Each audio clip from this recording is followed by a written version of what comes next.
Testing, testing, testing. Testing, testing, one. Testing, testing, testing, one. Testing, one. Testing, testing, testing, one, one. Testing, testing. Testing, one, one, one. Testing, one. Testing, one, one, one. Testing. Testing, one, one, one. Testing. Testing, one, one, one. Testing, testing. Testing, one, one, one. Testing, testing. Testing, one, one, one. Testing, testing.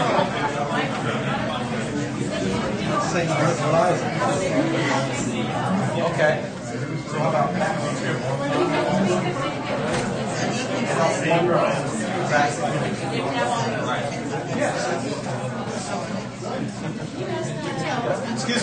Excuse me, can we have all speakers just sit in the second row? Sorry. I know, I'm sorry for going back and forth. I just want someone who really knows what's happening to tell me what to do. That's me. Thank you so much, guys. Didn't want you to have to play limbo.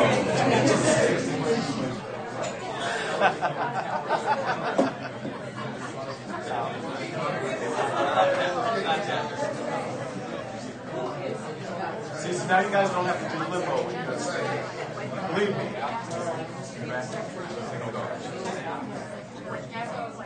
So now this row,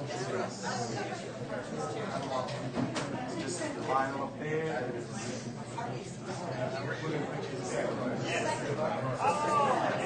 We don't want you to do limbo. Yes. Because of the tape here, we didn't want you to have to fall.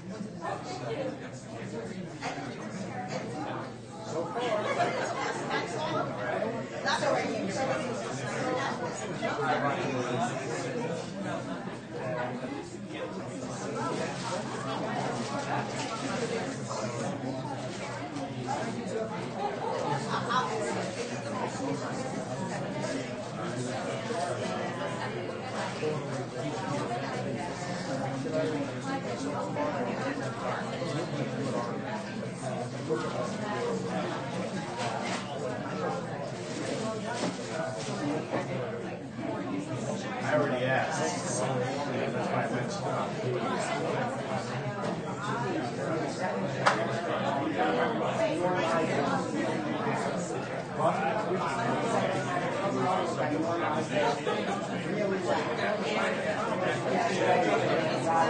Right. Yeah, I might tell him to lean in a little bit.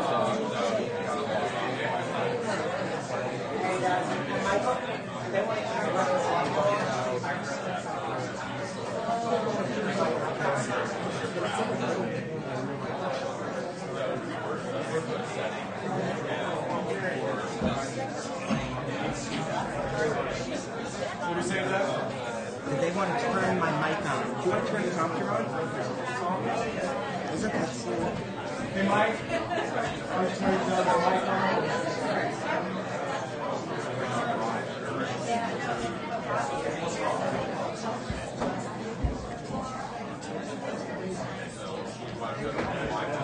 Looking upside down to me.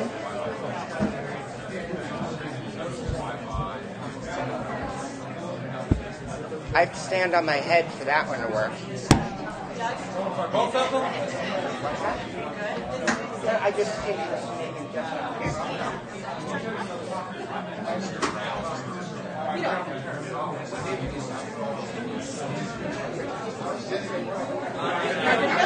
One, two, three. Here's a mic check. Good, good.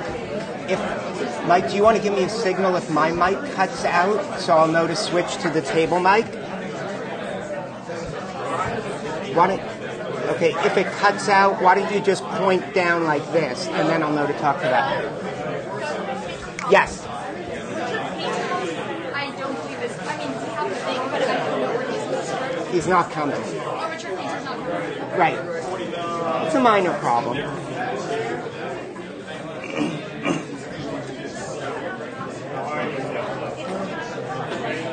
And Mike, will my lav go to the PA? Can you give me a thumbs up if my mic will go to the PA?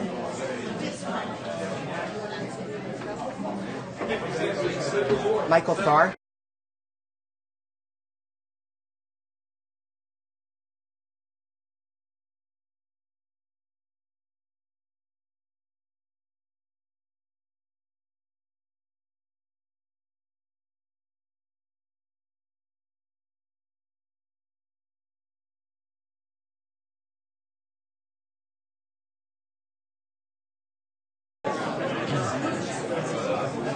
Oh.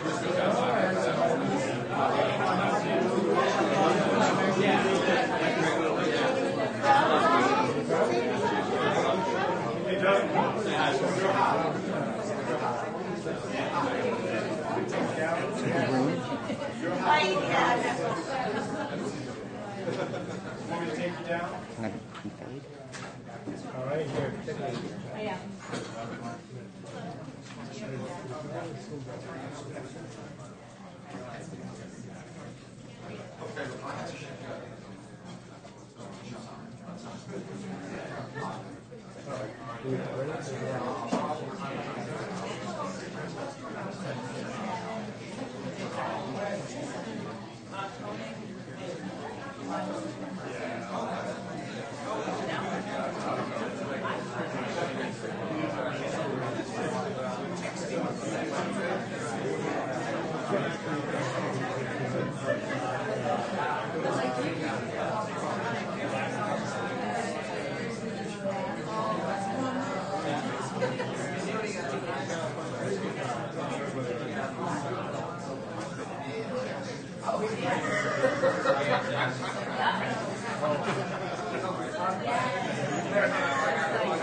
I got one.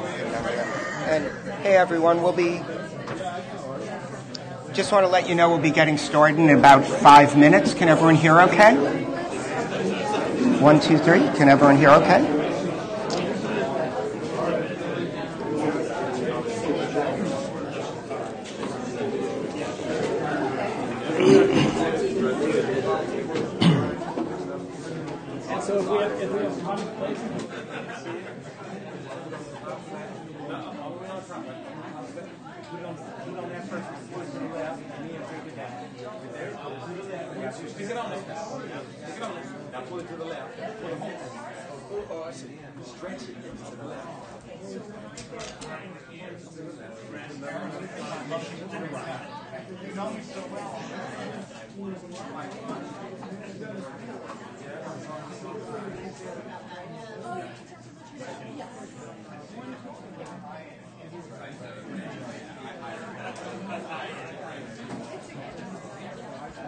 Never forget that.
So Ty, you should. What's that? Where do you want? We'll just stand over here when Judy does her thing, so you can walk in. They didn't have room for the second set of steps, so you can go on first.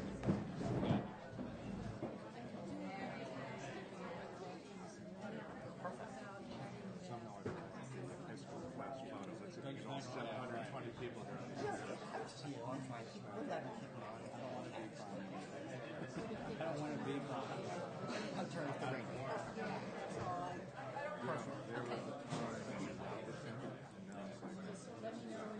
Yep, go like that. You ready to go? They shoot mostly.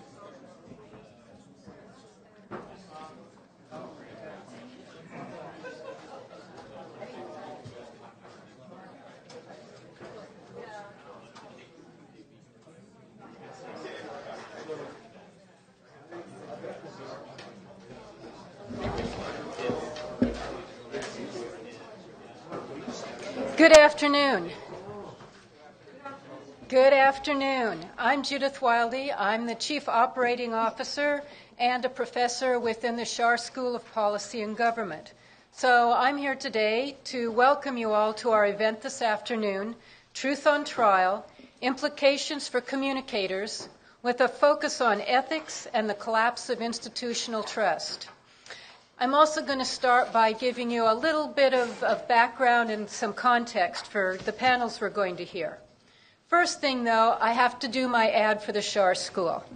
Our school has been a part of George Mason University with different names for about 20 years. We have 13 different degree programs from undergraduate on up to PhD, so that our students end up being leaders and managers who solve problems and advance the public good in all sectors, including government and leading companies, consulting firms, nonprofits, NGOs, and so on. With over 16,000 alumni, we have a large network for our students to work with. Unfortunately, Dean Rozelle could not be here, the dean of our school. He's actually with one of our faculty members who's getting a fairly large regional award right now as we speak. I also want to give you just a little bit of housekeeping. In case anybody needs to, if you go out these doors, turn left, take your first right, there are restrooms. If you stop at the 2 stairs, there's water. I'd also like to ask you to please turn the ringers off on your cell phones. We'd like you to tweet. We'd like you to Instagram. All that stuff is good. If you could just turn off the ringers, that would really be helpful. Okay, now on to today's topic. Simply speaking, ethics deals with good and bad and is based on well-founded standards of right and wrong. At least that's what a dictionary tells us. However, it also deals with an underlying culture of ethics that promotes actual ethical content and conduct.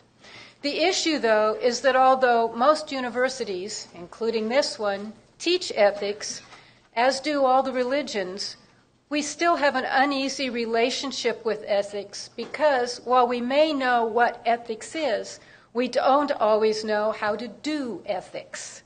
And when I say that, I'm including universities, businesses, corporations, and professionals of all types and kinds. I'm sure we've all seen it a lot in the news recently as well. So, what do we think of ethics now, today?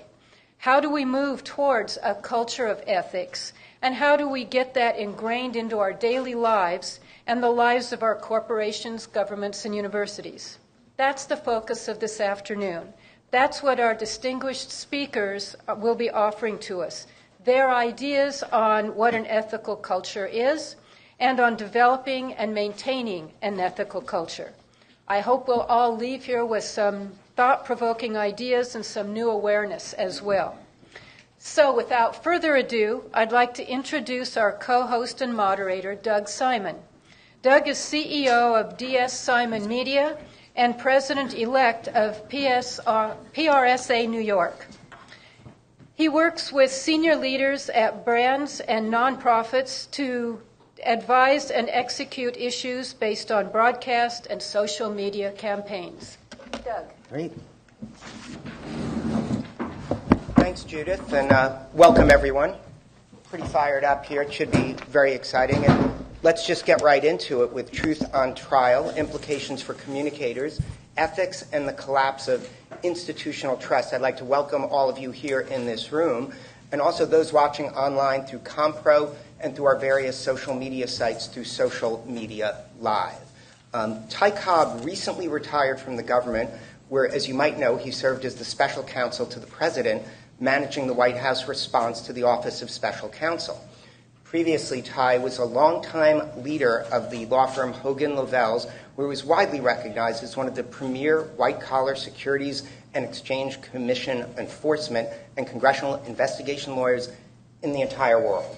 My co-host for today is Richard Levick. He's chairman and CEO of Levick and is one of the communications industry's most important spokespersons and thought leaders, as well as co-host of the event, as I mentioned. He's a powerful advocate for strategic initiatives that companies really must pursue in today's perilous environment. And Mr. Levick has co-authored 5 books, including The Communicators, definitely relevant to the audiences in this room and those watching outside. So, Ty, I'd like to get started with you. Imagine that if I had introduced you by saying Ty Cobb was the attorney for 11 members of the Clinton White House, helping them navigate through multiple investigations, instead of referencing your recent work at the Trump White House. Do you think there might be a visceral difference in how people responded to you, and have you been experiencing that among colleagues and friends? You'd be right, but you'd be incomplete. On the visceral experience, yes, there's a visceral reaction. There was a visceral reaction when I did represent the Clinton White House and many of the people there, and there was a visceral reaction to being on this job. But, it's politics and government are contact sports, and you have to be ready to do that. And you're going to make some mistakes, and you're going to get chewed up for it, but you got to be prepared to put one foot in front of the other and come back the next day. Yeah, and Richard, what's your take now on sort of how just someone's perceived role dramatically changes how they're perceived? Well, I suspect for all of us who are veterans of communications, I've been at this for about 40 years, it's different now than it's ever been before. There's just an absence of trust.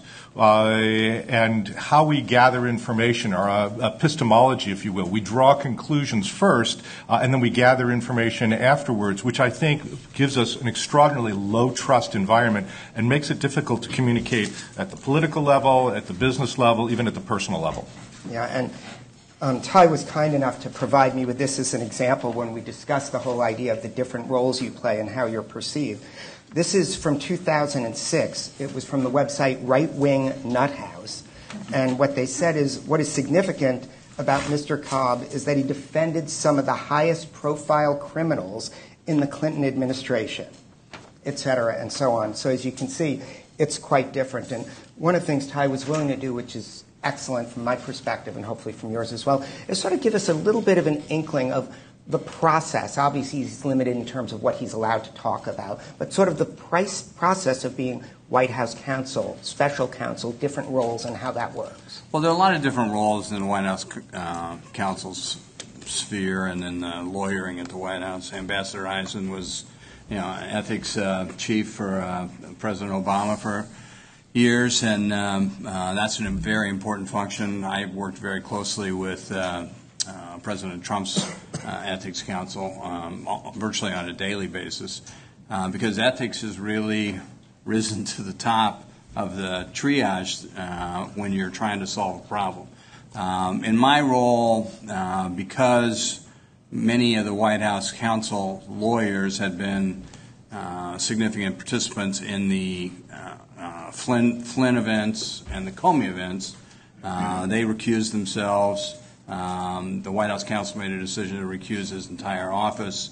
As a result, in order to manage the White House response, I came in and interacted between the White House and the Office of Special Counsel, handling their document requests and then arranging for White House people to be interviewed, negotiating the terms under which documents were produced, the protections necessary, and the same with the interviews. Yeah. Do you think possible confusion about that role can add to difficulties from a communications perspective? And maybe, Richard, you can also weigh in on this. Well, I would say it certainly did in our situation because the president had personal counsel.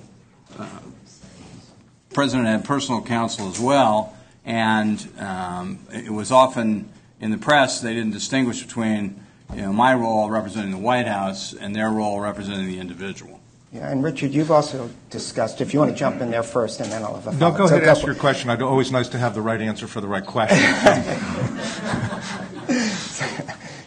Thank you for that. Much appreciated. So hopefully I'll set this one up for you.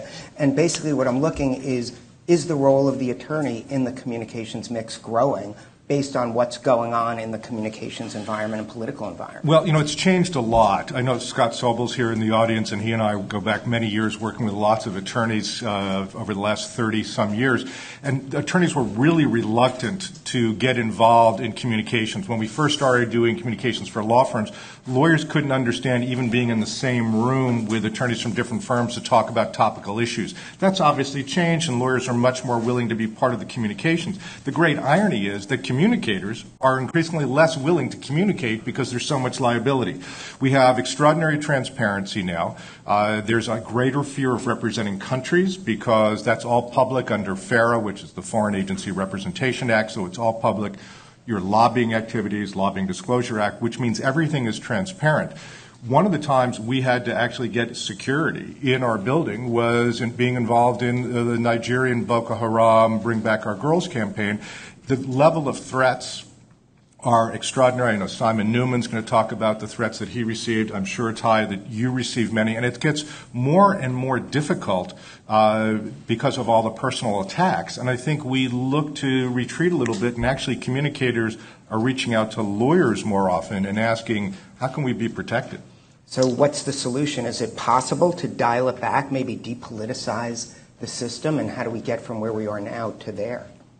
So I guess my view on that is there's no need to depoliticize. I mean, politics is an important part of what makes America, and exchanging ideas, theories, concepts, reactions to events in a civil way, participating in the democratic process, voting, going out and putting up posters for somebody. Those are really important things that, in the 50s, when Believe the Beaver was on and I was a child, people could sit around the table, Democrat and Republican, and share ideas, share reactions to people's character, and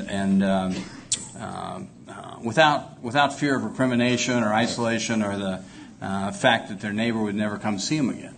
You can't do that today. It's amazing the strain that is put on relationships, the obstacles to getting good people to run for office because they're going to be demonized.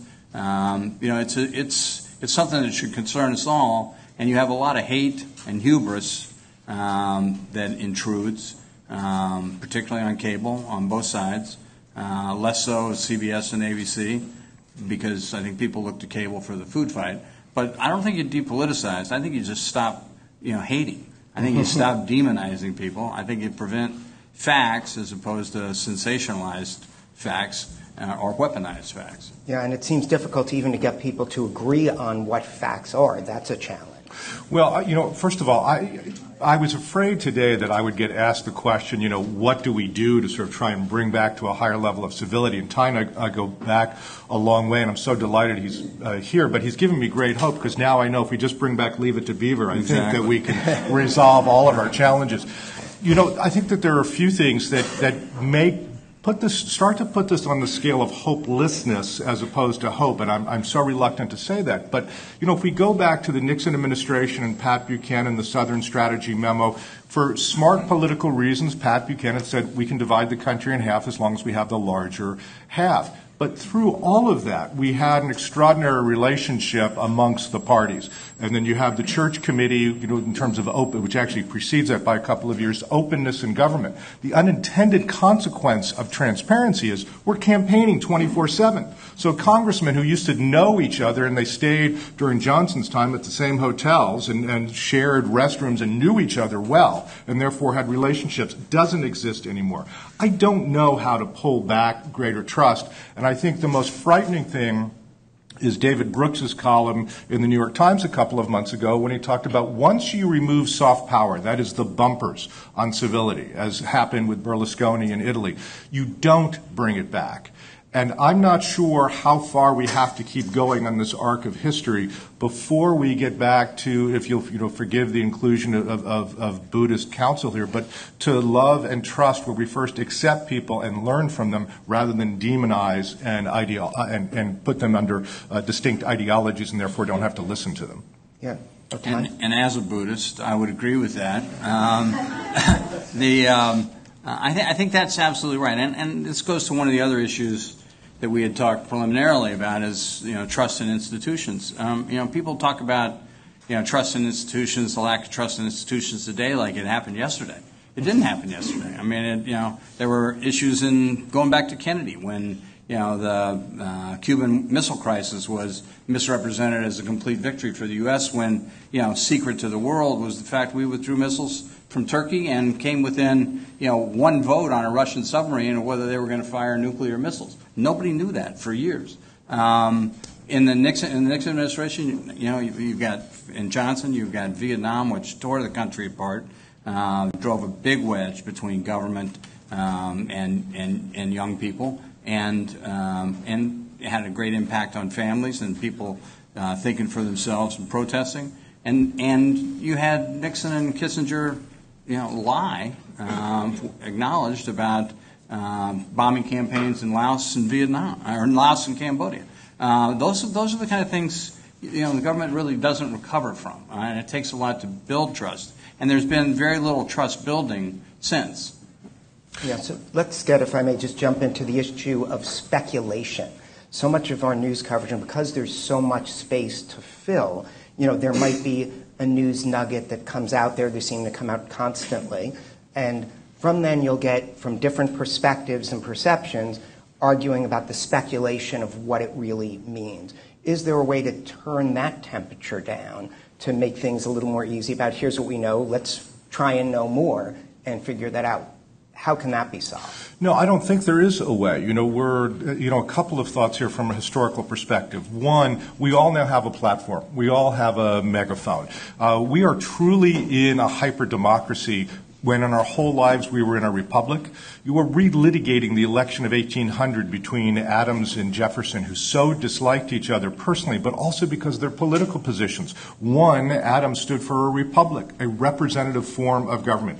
the journalists, the members of government, the financial analysts. That was representative. For the last 20 years, since Al Gore invented the internet, we're now dealing with, that was a joke for those who are not familiar with either Al Gore or 20 years ago. But what's happened now is we all have platforms. We're in Jefferson's view of hyper-democracy, and I'm not convinced that the Jeffersonian cure of the cure for bad speech being more speech works anymore. Two, I think the absence of trust is due to a number of things. One, on the thermometer, we're somewhere past 1968 to 72, the height of the anti-war and civil rights movements, and somewhere approaching 1856 to 1864. There's a lot of anger out there. You can shop at Nordstrom's and somehow be making a political statement that gets you attacked on the internet. So there's this extraordinary level of anger. But it's also this absence of institutional trust doesn't happen by accident. I think the internet is ultimately brings out the devils in our nature more than the angels, and we're seeing that more and more. And that's a challenge. And then finally, 30 years ago, the Russians, realizing their weakened position, drafted through the KGB, now the FSB, the Gasparov Doctrine. And that said, we cannot no longer compete with the United States, with the West, either through monetary measures, through trade, nor can we do it through militarily. So instead, let us do it by destabilizing trust. It's not an accident that this has happened. It's happening because the combination of the internet and because it's intentional. Yeah, no, I agree. I mean, social media, I'm not sure how much progress can actually be made. I think it's a question of trying to limit the damage at this stage of the game. And maybe there'll be a turnaround in another generation. But, it's a death spiral to the bottom at this stage of the game.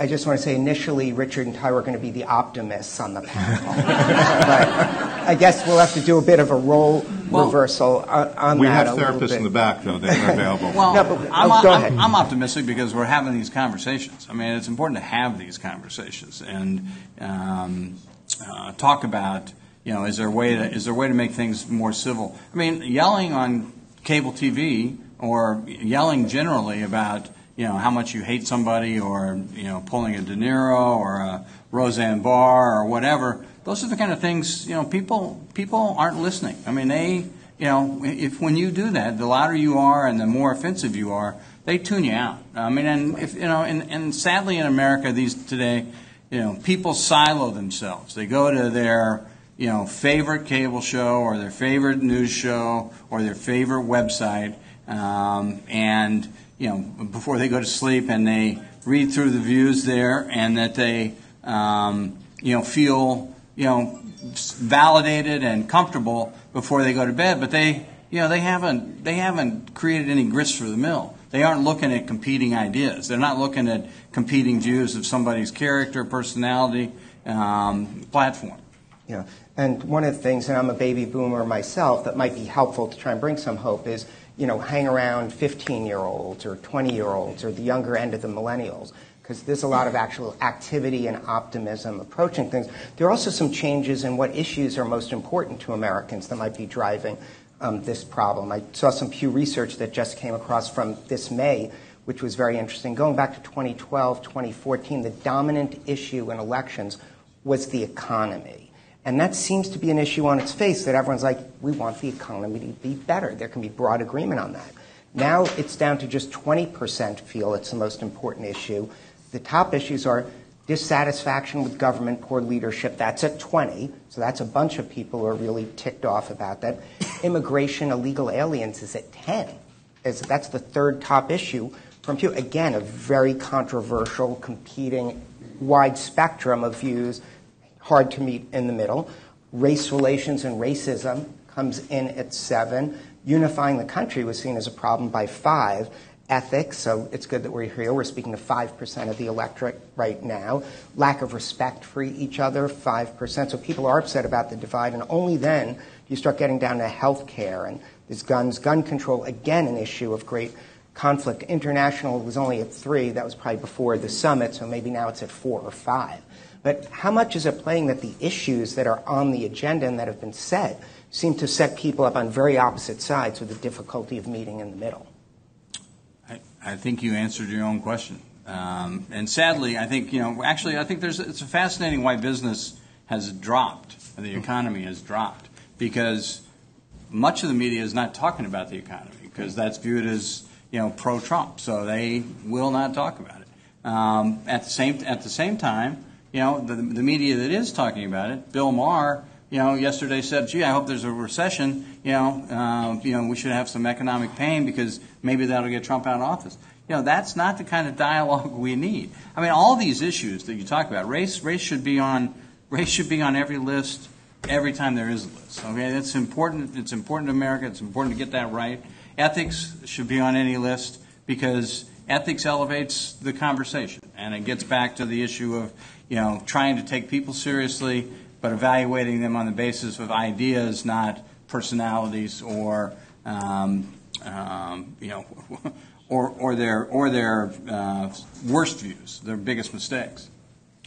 It's fascinating to me that only 5% of the country think that having us more unanimous in some of our national views is important, because I can't think of a time in our lifetimes when we've been more divided than we are now. I think what we're also missing, my favorite two words from the Reagan administration were Mary Paris. Mary was a family staffer for Ted Kennedy, and many nights she would go and bring the bottle of single malt to Ted Kennedy's second office, which most people didn't know existed under the Capitol. And there, Ronald Reagan, Tip O'Neill, and Ted Kennedy would drink their single malt after 5 and talk about the day's problems. We don't have that anymore, and I think we do have the single malt, but we don't have the conversations that I think are really necessary. I think another Pew number, which is on a different study, is that, and this probably leads to part of the problem. The good news is that only 5% of people believe what they read on Facebook. The bad news is they're lying. And they're lying because what they do is they say, I don't believe what I read from an unknown source. But as soon as a friend sends me something, if Ty sends me something through Facebook which says the moon is made out of cheese, because I trust Ty, I therefore go around and say the moon is made out of cheese. We now base our reality on trusted resources rather than any thought about truth or could that be possible. Great. And let's jump into implications for communicators at organizations and nonprofits. Increasingly, data is showing that consumers are demanding engagement and involvement by companies. We see Dick's Sporting Goods taking a stand, many companies in the news for the stands. Good idea, bad idea? What are some of the best ways to approach that? Well, I don't think there's any choice. First of all, we're existing, as history goes in cycles. 1909, J.P. Morgan invites the bankers to his library, locks the door, and says, we're not leaving here until we figure out the financial problem. That delayed the recession, the Great Depression, by a decade, and they created the Federal Reserve. You see during historic periods of time levels of mercantile activism in companies entering into the fray. We see that with many companies now, particularly with Starbucks, what they've been doing over the last number of years, what they did in regard to Philadelphia, and what they're doing marching forward. There are no sidelines now. For corporations, they have to be transparent, they have to be consistent. If it's something that is consistent with their financial mission, all the better. So you see Chick-fil-A, which had its position based on Dan Cathay, the former president, in terms of his opposition to LGBT rights, but they were able to maintain that because they were consistent. Patagonia was able to support national parks in Utah because it's part of their financial mission. Lyft, which I think is really fascinating, because what did they do after the president's ban, the Muslim ban, was they donated immediately $1 million to the ACLU. In times past, that would have been seen as political, but now it was seen as leadership, where if you compare that to what Uber did on the president's financial business councils, they did nothing for a while. And they were all about, our position is being edgy in leadership. And when we talk about leadership, when we talk about consistency, when we talk about transparency, I think those companies provide examples of what to do and what not to do. And Richard and I have worked together in boardrooms around the world over the past 2 decades, and I think we share the view that the most important thing is transparency and getting out in front of a problem. You look at Starbucks, they dealt with it immediately, and they dealt with it big, and they dealt with it because it's part of their culture. You can't have 100 cultural themes, but you can have 4 or 5 that are really important, and you can emphasize them in everything you do. And speed matters, and you contrast that with Wells Fargo. I mean, Wells Fargo is now running this big campaign, apologizing for problems that started 5 years ago. Half the people that are seeing these ads are going, why? What are they apologizing for? Right. They don't remember. Well, they also do a good job not mentioning what they apologize for, which might be part true. of it. I think that's. But speed matters. Speed matters. Yeah. One quick question as we're going to wrap up this panel and get ready for our next panel. We'll have a short video from Richard Painter when I had a chance to speak to him via Skype in between. But you talk about transparency, and it'd be interesting to hear from the crowd as well later, just by even a show of hands kind of reaction. Is there more transparency or less? It seems in some of the areas there's hyper-transparency. In others, we really don't know what's going on. Do you guys feel there's much more transparency? So I think in the political world, there is not as much transparency. It's not that more facts aren't getting out there. Far more facts than have gotten out historically are getting out there.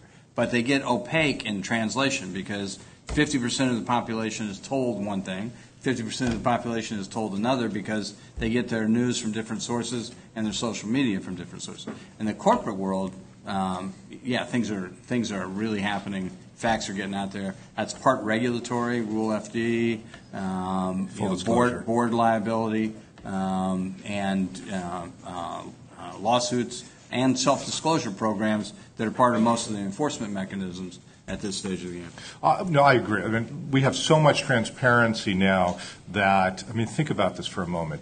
Emails are the codification of our conversation. Twitter is the codification of our thinking, what happens between our synapses. And they're all known under the very friendly name as evidence.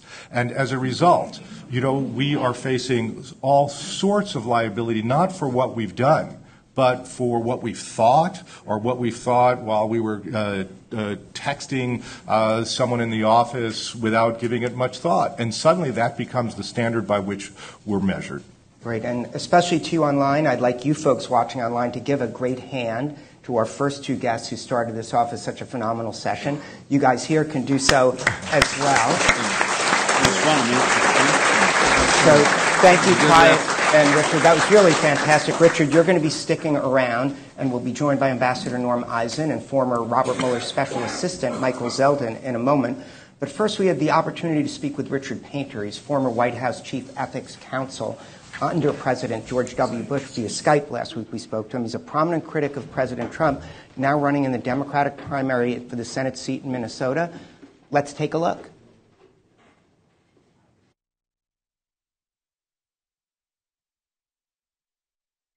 You're watching Truth on Trial, and I'm joined by University of Minnesota law professor Richard Painter. Thanks so much for being with us. Thank you very much for having me. Great. So we're talking about ethics here and the collapse of institutional trust. Why do you think we're at this impasse? Is corruption playing a role? Corruption is a serious problem. In the United States Congress, we have members of Congress who have vast holdings in energy companies and medical companies and defense contractors. We have the President of the United States with his own financial conflicts of interest, receiving profits and benefits from foreign governments in violation of the Constitution. But unfortunately, ethics has been politicized. Has corruption gotten worse, or is it the same that's driving it? I think it's gotten worse. Campaign finance, of course, has made it much worse, and the Supreme Court has struck down what little campaign finance laws we had. That's part of the problem. And the other part of the problem is this atmosphere of partisanship. People will justify Donald Trump's financial conflicts of interest simply because they like Donald Trump's policies. Democrats will defend someone like Senator Menendez of New Jersey, who had serious ethics problems and violated gift rules, almost was convicted for bribery. because he's a Democrat. And you were the chief White House ethics officer under George W. Bush, and yet you've supported liberal causes such as single-payer health care. Now you're running as a Democrat in a primary competing for the seat that Al Franken vacated as part of the Me Too movement. So is this Me Too era, is that contributing to a decline of institutional trust, or is it part of the solution? No, I don't think that's. I think that's a separate discussion about sexual assault and sexual harassment. Those have been serious issues in our government as well. And of course, it's the same old game of people piling on someone from the opposite political party or someone they want to take out, for political reasons, or someone they want to defend. And now it seems business are more than ever subject to the whims of the political process. Given your experience inside the White House and willingness to participate in the election process, which not everyone does who's been on the Republican side, what's your advice for business owners trying to navigate what's going on in this environment? Well, it's a very unpredictable environment because we have an unpredictable president. He says one thing one minute and another thing the next. I mean, the way he's handling tariffs is a good example.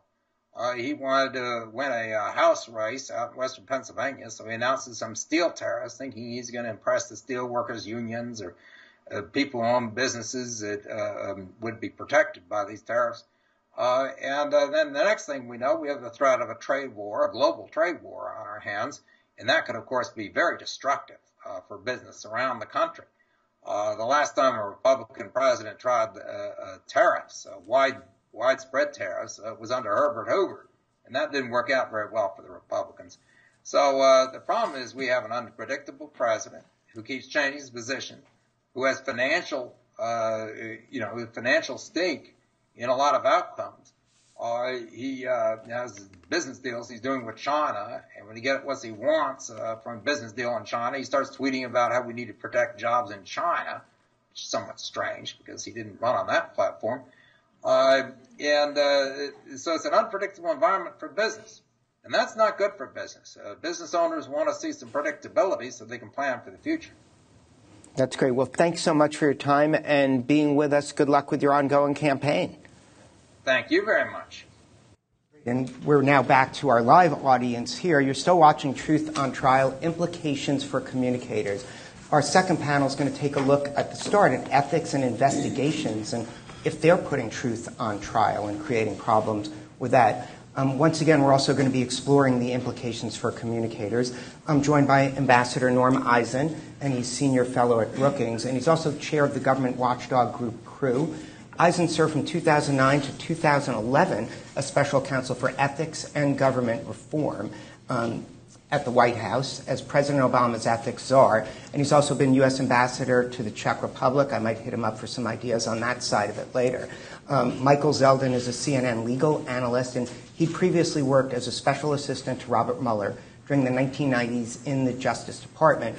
And you're internationally recognized financial crimes expert. You serve clients and lectured throughout the world on topics ranging from money laundering, terrorist financing, and economic sanctions. And we're also joined once again by Richard Levick, who's co-host with me today. I'm Doug Simon, CEO at DS Simon Media. And let's get back into it. Ambassador, you were quick to notice that Mr. Painter seems to be running for office and trying to promote that through the staging of the video. What are some of your thoughts on what he had to say? I think that, Rich, I'll confine myself. I'm restricted since he was my crew board chair on the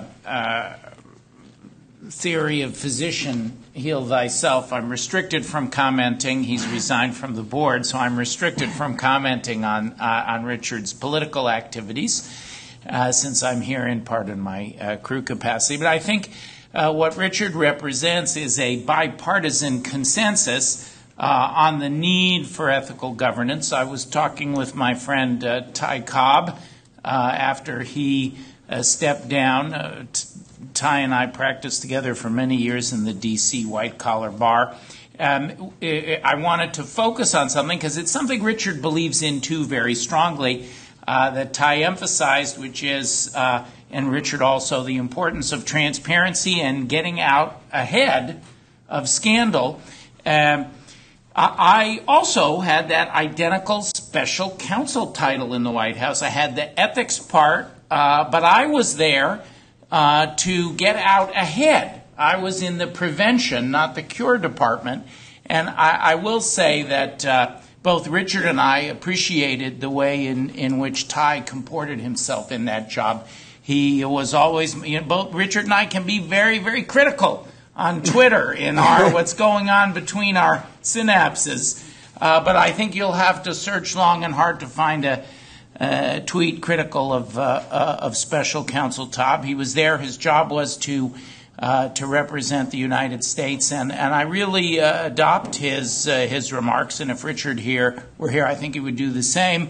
Of course, as defense lawyers, we have a proud tradition of representing all of those. There's no greater honor than representing the United States. So what's happened, I will say, and Richard and I feel this keenly, and until he departed from the crew board, we worked on this in a bipartisan way. What's happened is there has been a departure in this White House from the longstanding norms, rules, laws, tradition, the Constitution, in a way that is very, very troubling. And the attacks, Ty, of course, never attacked Special Counsel Mueller. These insane attacks, if I dare say so, unconstitutional is the latest. I was I came to you fresh from CNN, where I was talking about, of all people, Kellyanne Conway's husband. Never mind Richard Painter, an even more unlikely champion for the mainstream in attacking President Trump and those and his enablers who say Special Counsel Mueller is unconstitutional. It's totally ridiculous. So I think Richard and I and others who are here today stand for this bipartisan mainstream. Yeah. And Michael, if you had some takeaways from the previous panel, and then we'll get to this. Well, so let me say thank you first for inviting me here and to acknowledge that I am on my own here. I'm not speaking on behalf of CNN, Time Warner, Turner Broadcasting System, AT&T, anybody else, my wife. Yeah, well, that's the most important. I find my dog Marcus agrees with me quite a bit, but he speaks no English. So, I mean, I think that there's a lot to digest in what's going on in the world today, but I don't think it's vastly different than what was going on in the world during Whitewater and Gore v. Bush or Watergate and Richard Nixon. These are times unique when politics and law interact in a way that is, complicated. I think to Ty's point that he represented Clinton folks and Trump. And I think he sort of fits in the tradition, the great tradition of John Adams, the President of the United States, who represented the soldiers at the Boston Massacre. 8 of soldiers were accused of murder there, and John Adams defended them. 6 were acquitted, 2 charged with manslaughter and gotten reduced sentences and sent back to the UK. That's the way the system should work, and those were political times. These are political times, and so I just don't see, all the conversation of constitutional crisis and norms being violated in the same way as many other. I accept, having been a special counsel, having investigated the President of the United States, not in the hyperbolic way that this investigation has to take place. Ours was of George Herbert Walker Bush, and since he had lost the election already, there was no one to dethrone, and that was of less interest to the public and the media. But I guess maybe I'm conservative in this respect, but I just see this stuff as much more normative than sort of over the top. The one thing that you mentioned that I agree with, and I may be the only, not to say I agree with only one thing you said. One of the things that you said that I agreed with. I may be the only panelist over the course of the day today who doesn't tweet. I don't have an Instagram account. I don't tweet. I don't participate in conversation in that medium because I think it's destructive to human interaction. I don't think there's any good that comes of being able to communicate sort of behind the lack of transparency that those social media platforms provide. I mean, they may be fine for dating or something, but in terms of political, if you're on Twitter now, just add swipe left or right, can we get a clarification? Anyway, but I was going to say, but in terms of political discourse, I see no value in it, and I see a great deal of harm that comes of being able to just simply, almost anonymously, say you're bad or you're good, you're up or you're down, you're left or you're right, with no sort of accountability, I suppose. And so I think that's different now than when I was a special counsel, and I think that's part of the problem that Mueller faces in the course of his investigation. You know, if I may, sure. Michael, I find it fascinating, hopeful, and fascinating that you say that you don't see these times as that different than before. I often ask the question, is it just my age and the perspective I have, or is this really fundamentally different? I come down on, with two factors. One, I am old, and two, that this does feel fundamentally different. I agree with you that I think that John Adams represented the apex of what democracy and a participatory democracy is supposed to be. We also look at the pamphlets of 1800 and the vitriol between Jefferson and Adams, and in some ways maybe it wasn't very different. But also Adams refused to go to Jefferson's inaugural, which is remarkable considering it is only really the first peaceful transition, because Washington, of course, was unanimously elected twice. It's the first peaceful transition. It's this incredibly important symbolic moment. So in some ways, it's not very different. But in some ways, I feel that this is extraordinarily different, and I see the divisiveness, not just politically, but in business, in personal relationships, certainly between the sexes. We now have a difference that I think we didn't feel as much between races, between labor and employment. And I have, Ty and I were talking before we went on for the earlier panel, never before has the one stoplight town felt so safe and so welcoming just to get out of the stream. Yeah, I expect, though, firstly, the election of 1800 made the election that we just went through, or even Gore v. Bush, seem tame, I think, relatively speaking. So that's why I say, in some sense, it's not all that abnormal. Secondly, with respect to, are we in a more divisive time? Go ask the Wobblies what it was like to be in the labor movement when they formed, or go ask those who were being on the threshold of the lynchings and the rise of the Klan, what it was like to have race relations then. Go ask the women who couldn't vote before the law, the Constitution was amended. I think we are always in times like that. We just are in more visible times because of the proliferation of media outlets and social media. So I'm not condoning any of that stuff. I think it's all terrible.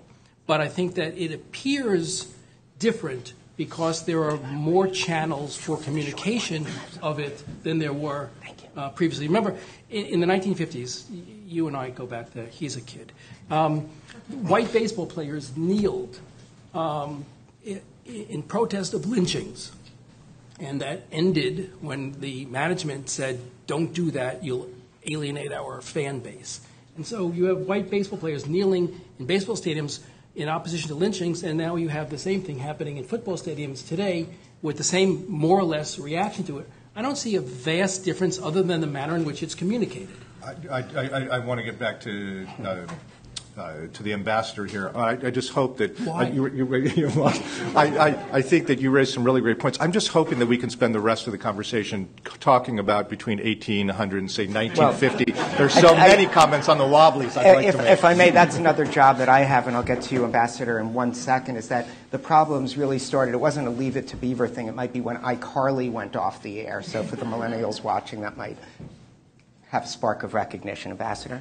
Yeah, I do disagree with that's why he didn't want me to speak. I do disagree with Michael on both of his fundamental points. I think it is telling that we hearken back to previous eras that we thought were well in the rearview mirror of labor violence when people were were murdered by the hundreds, of lynchings and racial discrimination, of the beginning of our country when there was extraordinary invective, of when women did not have the right to vote, listening to Michael's examples. Those are milestones that we thought were behind us, and I believe, and I don't just trace it to Trump. There's blame on both sides, but I do think that the advent of Trump has cast us into a period of regression that is abnormal and in some ways even exceeds the low standards. You always measure the fundamental of ideas of America is the idea of progress, and you measure that progress against where you've been, but against the era. So for me, to measure against that parade of horribles is distressing, deeply distressing. And then when you get beyond the generalizations and you look at the actual details, we've never had a president. I was just in court helping argue the emoluments cases. We've never had a president, not even in the beginning, not even Adams or Jefferson thought they could take wholesale, let's call them what they are, emoluments, things of value from foreign governments all over the world. Like just this morning, have an op-ed up in the New York Times on this obscene ZTE transaction where the president's family benefited from a $500 million Chinese investment, turn around and do a ZTE deal.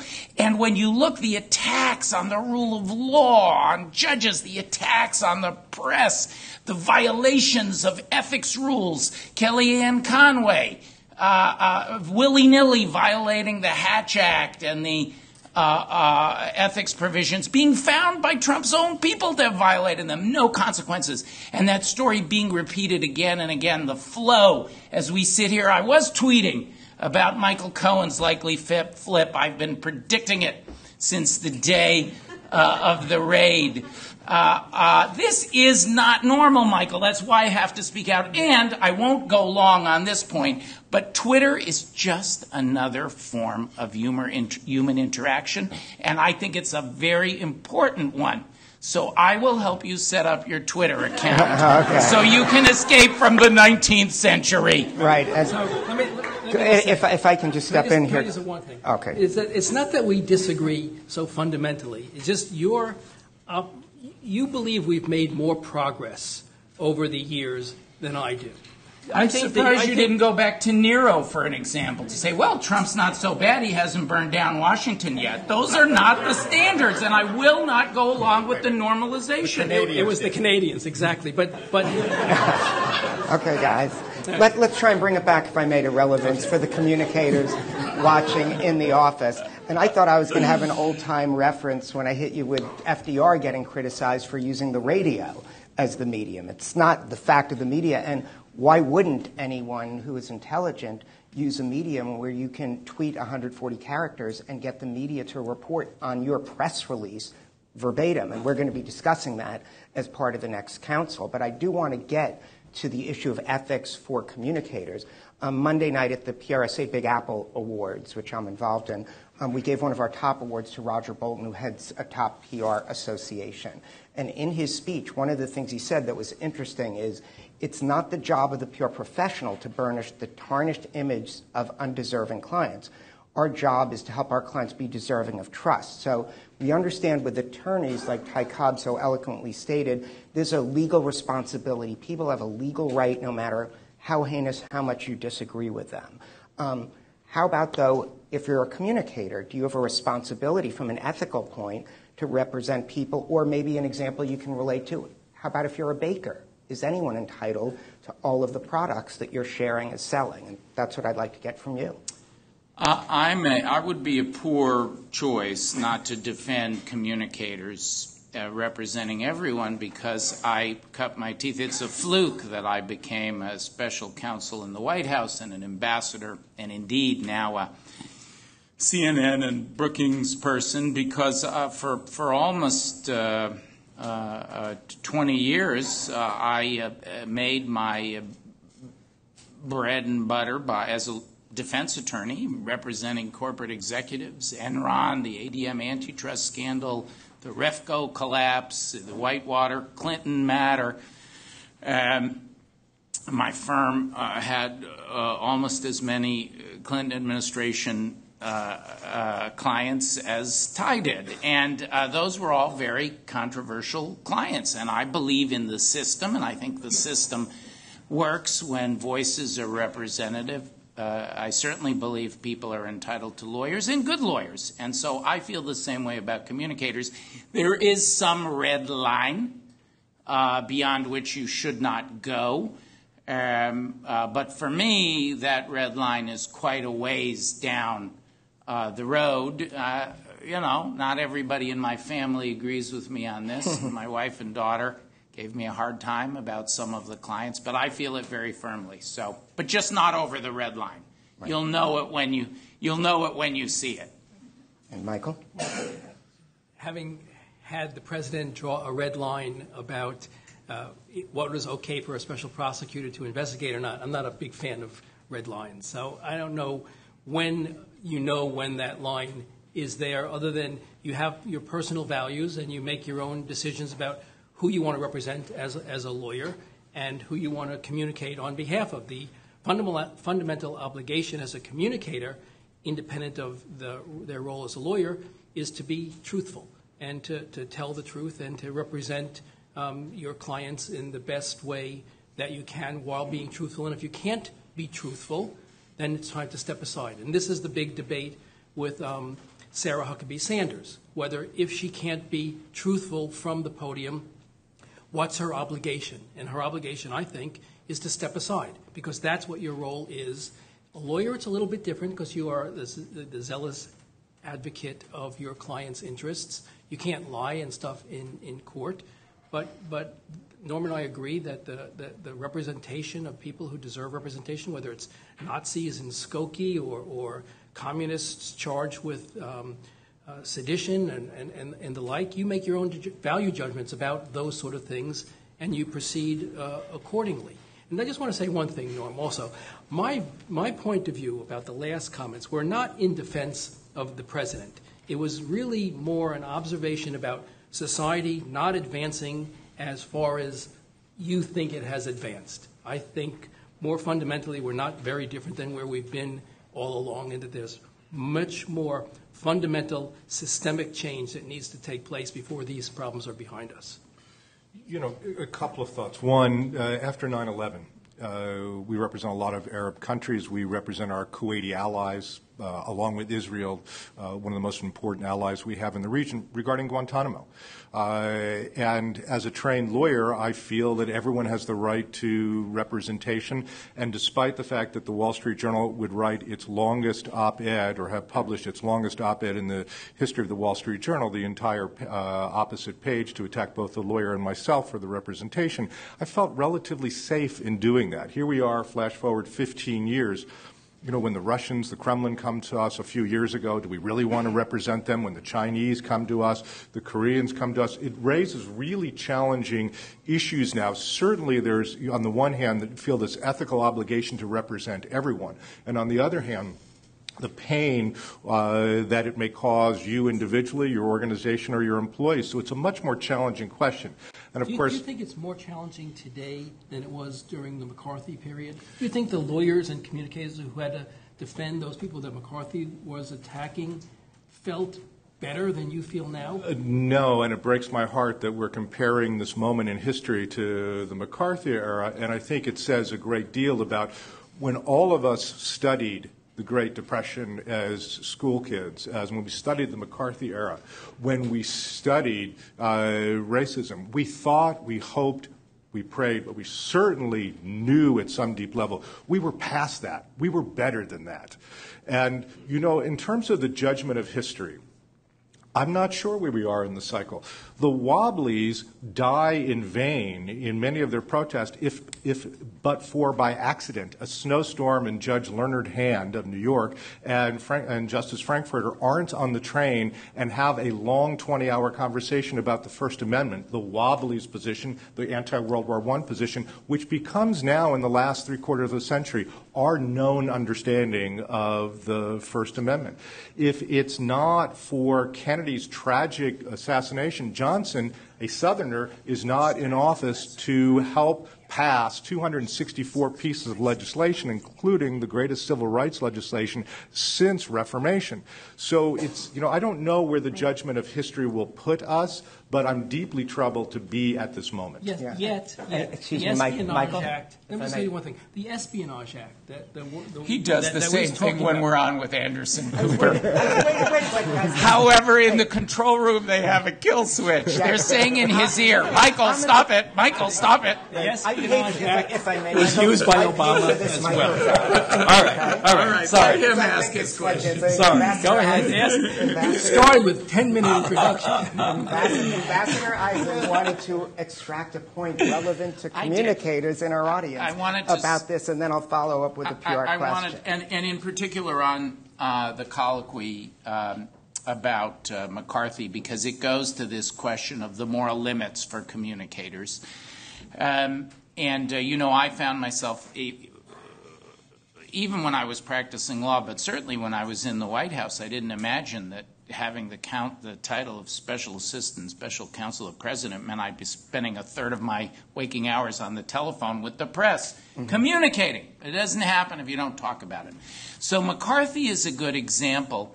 I think that there's some, and really what I'm speaking to, it's appropriate as an ethicist. When I talk about the ethical or moral red line, I'm really speaking to your conscience and your sense of right or wrong.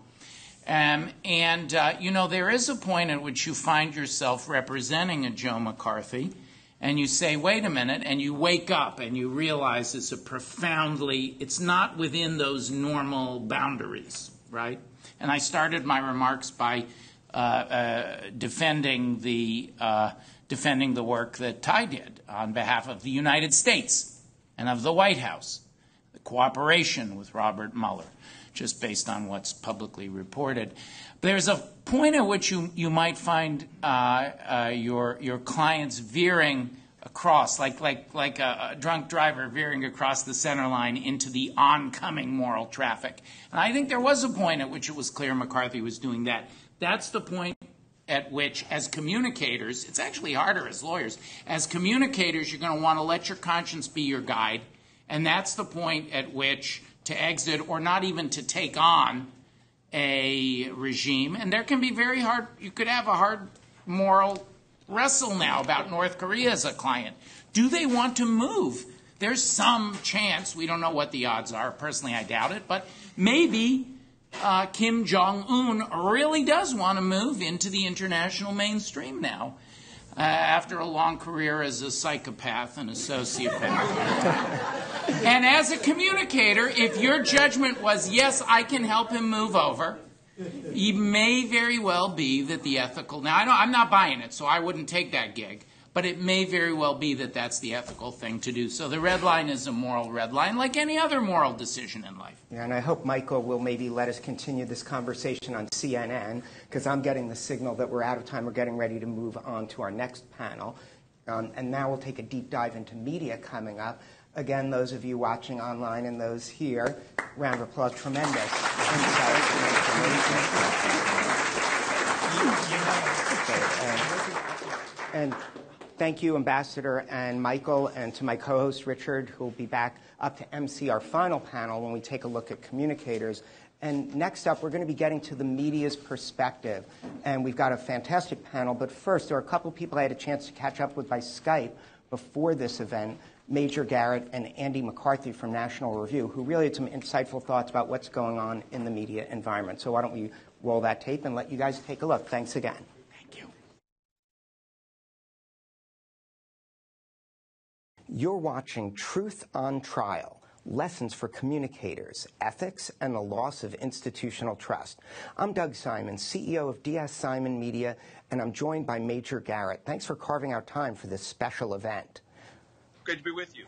Great. Well, Major Garrett is Chief White House Correspondent for CBS News.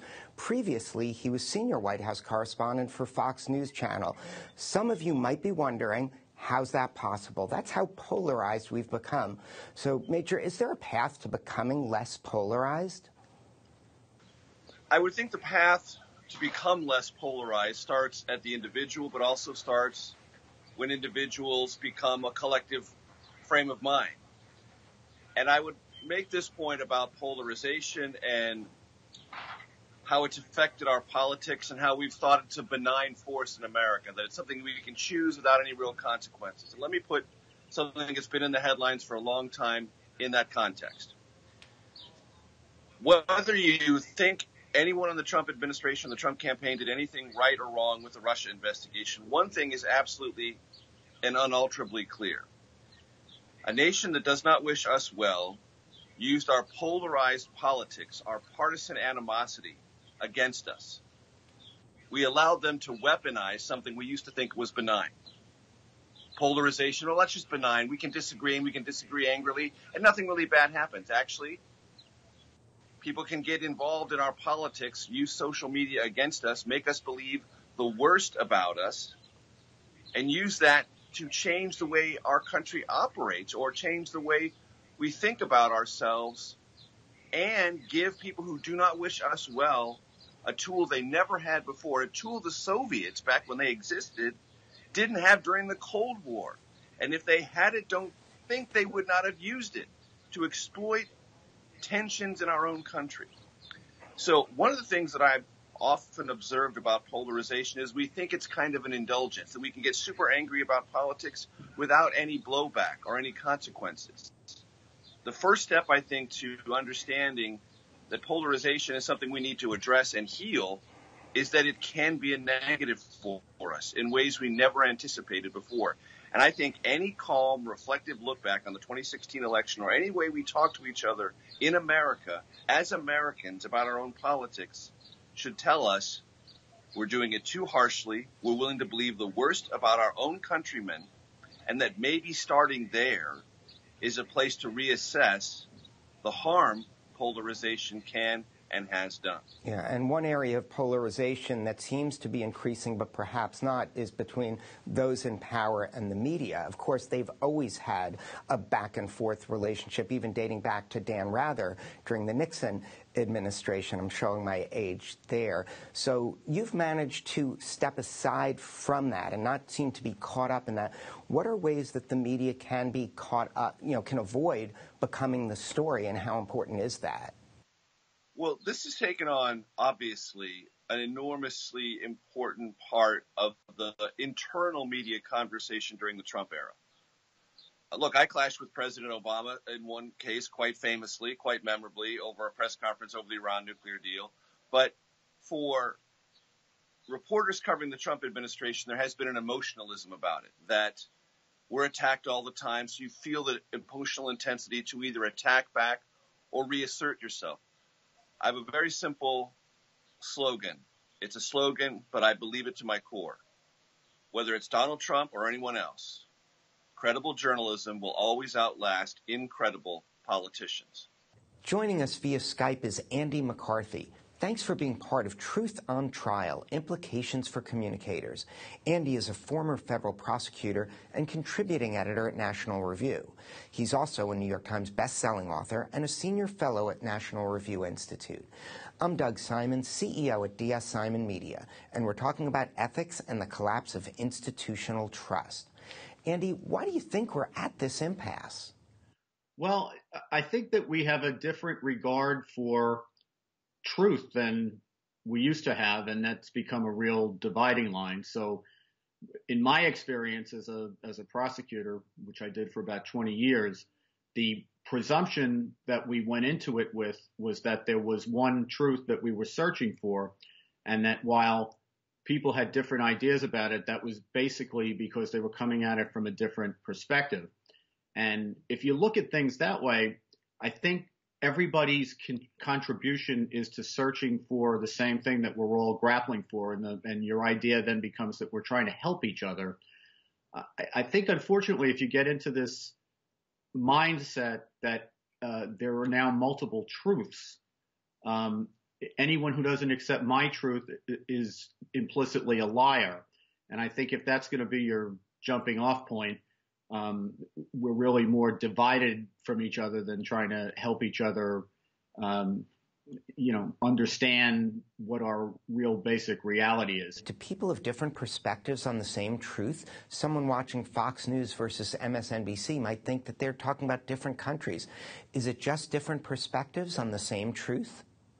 Even though we've gotten to this big society, and we do have certain events in the calendar that are common events, there's less and less of the idea of people gathering together and having the same experience. In fact, the communications devices we deal with allow someone to have his own experience without having to interact with anyone. My kids watch television or take in whatever it is that they're taking in by way of media on their own time, on their own schedule, whenever they feel like turning it on. And in some ways, that creates potentials that we could never even imagine 50 years ago.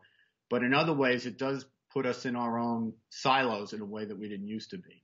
What's your take on the trend towards brands becoming more engaged on issues? There's lots of research out there that their customers are responding to that. Well, my instinctive feeling is that, businesses are in business to be in business and not to do social work. And what I worry sometimes is that maybe my position on that is dated, because as you point out, you can point to some market results where people seem to gravitate to that kind of thing in a way that surprises me. So I'm still skeptical about it, because I think at the end of the day, and maybe this is because I look at it as a lawyer as much as anything else, your corporate management's responsibility to the stockholders is to run a thriving business, and that's first and foremost what you're supposed to do, and that can be antithetical to certain kinds of social positions that you may want to take. What are your tips for leaders in any field to retain that credibility?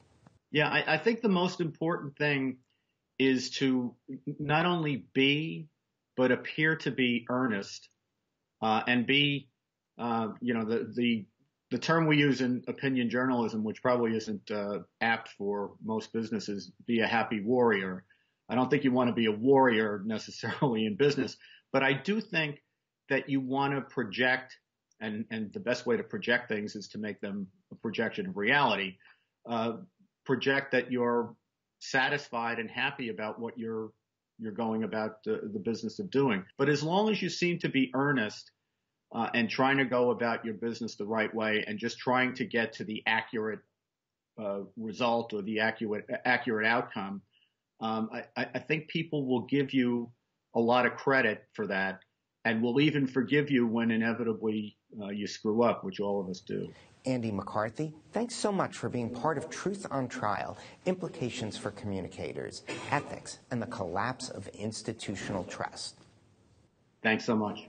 Great, and we're back live now in D.C. with our fantastic media panel. A lot of interesting grist to talk about. We've been going back in history so far. I'll throw in a bit of my own. Back in 2005, I testified at Senate hearings about, wait for it, fake news, which was part of the PR industry and the video news release industry, which was our core business at the time. Now, you guys own the fake news mantra. So we're going to talk about that, and we're calling this panel Media Under Siege. And we're asking, can you guys turn around this collapse of institutional trust? And is that even your job? I'm Doug Simon, CEO of DS Simon Media, your co-host. Thanks to those of you watching on Compro and through the social media live feed that we're providing on numerous social sites. And so why don't we start off there? Fake news, what do you do about it? How do you solve it or not? Peter?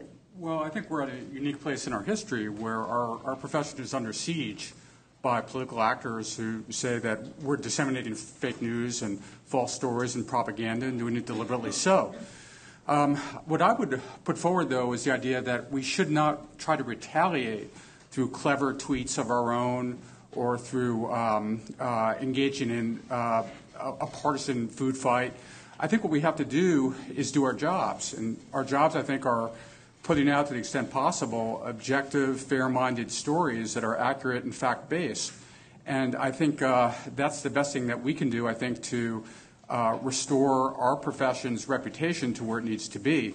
I think to the extent that we become just one more partisan actor on the stage, we do ourselves a great disservice, and we play into the hands of those who want to delegitimize us. Yeah, and Peter, I should add, is the White House reporter for the Wall Street Journal. Karen, you're the breaking news correspondent for Talk Media News and had many roles before that. What's your take on this? Well, I'm an old journalist, so I have a long perspective. I am beyond the biblical, 10, so I have a really long history. Talking about news people being partisan actors, I've never thought that a newspaper reporter was separate from whatever he or she was covering, because it's perspective and context. And particularly if you're a person of color, you may see something entirely different. I look out here at this room, look around. How many people can give you a different perspective than one? I'm not saying that you don't have different perspectives, but you have a generic perspective because most of you are white. I remember working for the New York Times, and one of my colleagues said to me, "What's going to happen to my 2 white sons when the United States becomes brown?" And I thought, well, one, I don't think it's going to become brown. There's sort of a moving continuum of who's included in white people, because if you were Italian in the 1920s, you weren't considered white. If you were Irish at the turn of the 20th century, you weren't considered white. You were, along with black folks and dogs, not welcome. And I said to her, well, you went to Harvard, and your husband went to Stanford, and your kids are in Ivy League schools. I think they're going to be just fine. They're part of the world's global workers. I said, now if you were poor and uneducated and not part of the elite, then you have something to worry about. I've taught journalism. I've worked for the New York Times, the Washington Post, USA Today, Examiner, you name it. I've probably done it because I like to keep working. As I used to tell the black students at Howard who asked me how I could work for the white media, how could you work for the white media? I said, I have a Great Dane and a mortgage to pay. I said, I do not give up my ethics for that, but I work for anybody who will pay me. So I have worked for the AEI, for Brookings. I've written for all of those kinds of people.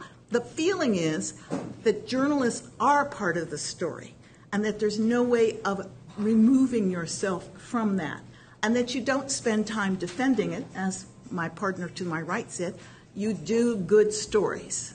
That's the only thing you can do. If you were covering a fire, pick 8 of you out there, you're all going to see something different, but you are going to agree that there was a fire.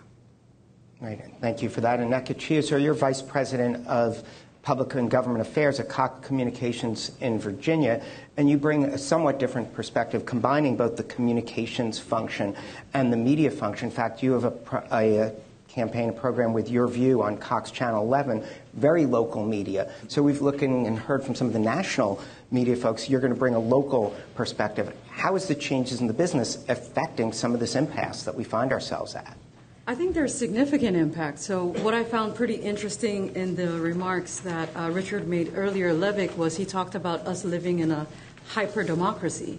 And I thought to myself, yes, we're living in a hyper-democracy. We're also living in a hyper-entertainment and hyper-engagement world.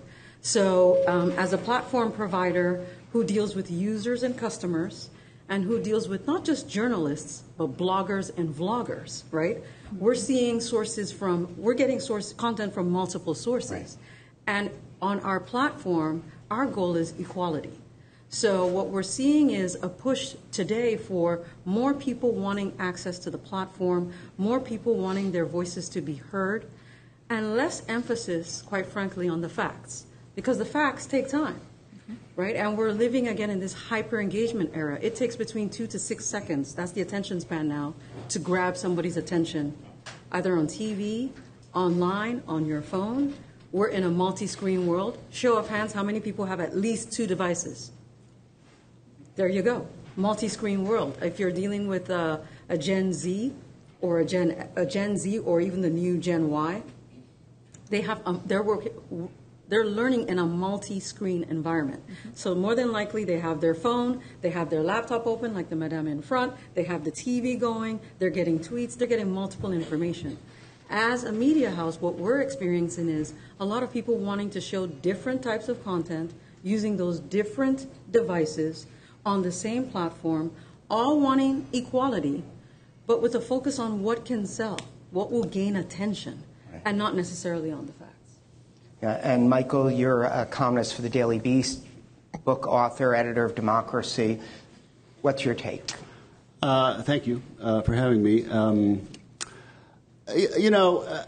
We are so bombarded, as others have said, hourly, minutely, secondly by all these things, that it's hard sometimes to step back and just remind ourselves of the big picture, but it's a very important thing to do.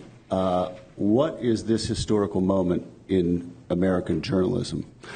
There are certain historical moments when a certain kind of self-contemplation, a certain kind of reflection is called for after the media has maybe played a role in some clearly negative social or political development. You step back and you ask yourselves, what did we do there? I don't think this is one of those times. And I actually, I must say, I when I first opened the email and saw the question that frames this panel, I took a little umbrage at it. What exactly does it say? What's the media's responsibility to correct its... does it have a responsibility is a question that's out there. I don't think we're in that time. I think the press, the political press in this country is under attack by the President of the United States, as never before in the modern history of the country. I say modern history of the country with respect to the previous panel, because, if you go back to the early 1800s, it was like this. But in the modern history of the country, since the post-World War II period, the mainstream press has never been under this kind of assault from chiefly the President of the United States. Let's just name names, Donald Trump, but others as well. We've never had a president tweet about individual reporters, say to people at his campaign rally that Jeff Bezos and the Washington Post are going to be in for big trouble when he's elected. We've never had anything like this. This is not a time for the press to be self-contemplative. It's a time for him to be self-contemplative, although that, of course, is impossible. But there are very serious allegations out there. If 17 United States intelligence agencies agree that Russia interceded in the campaign trying to help Donald Trump get elected, and if we have smoke, maybe not necessarily yet fire, but smoke that indicates that the Trump campaign opened that door, well, the press better look into it. And if the press doesn't do that without apology, it's not doing its job. Yeah, and that picks up on something Michael was saying, Chan, since you're also at CNN as a legal analyst, the idea that nothing has changed.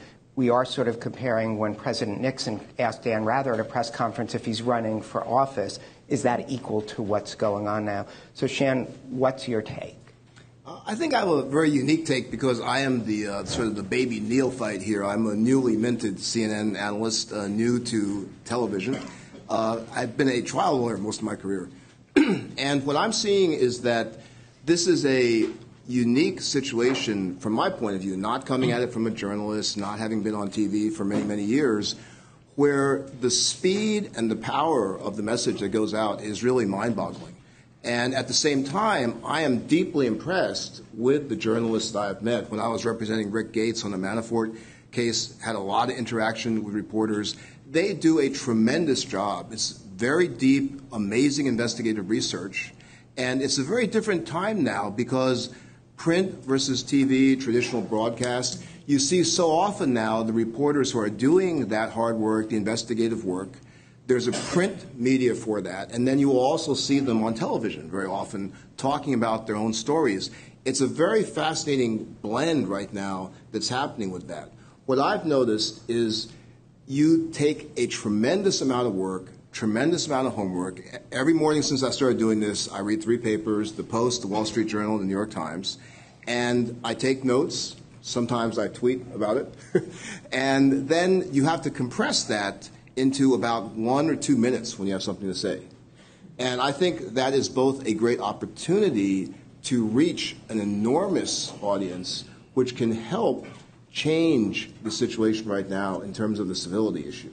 There's a whole generation coming up that is going to be used to these multiple screens. We ain't going back. Okay, we can talk about history as much as we want. Some people will, like Michael, won't tweet. Michael's a great analyst, but if he doesn't tweet, he's going to be left behind, because that's where the audience is going, and we have to learn to reach that audience. And I think for folks like me, Michael's a great example of this.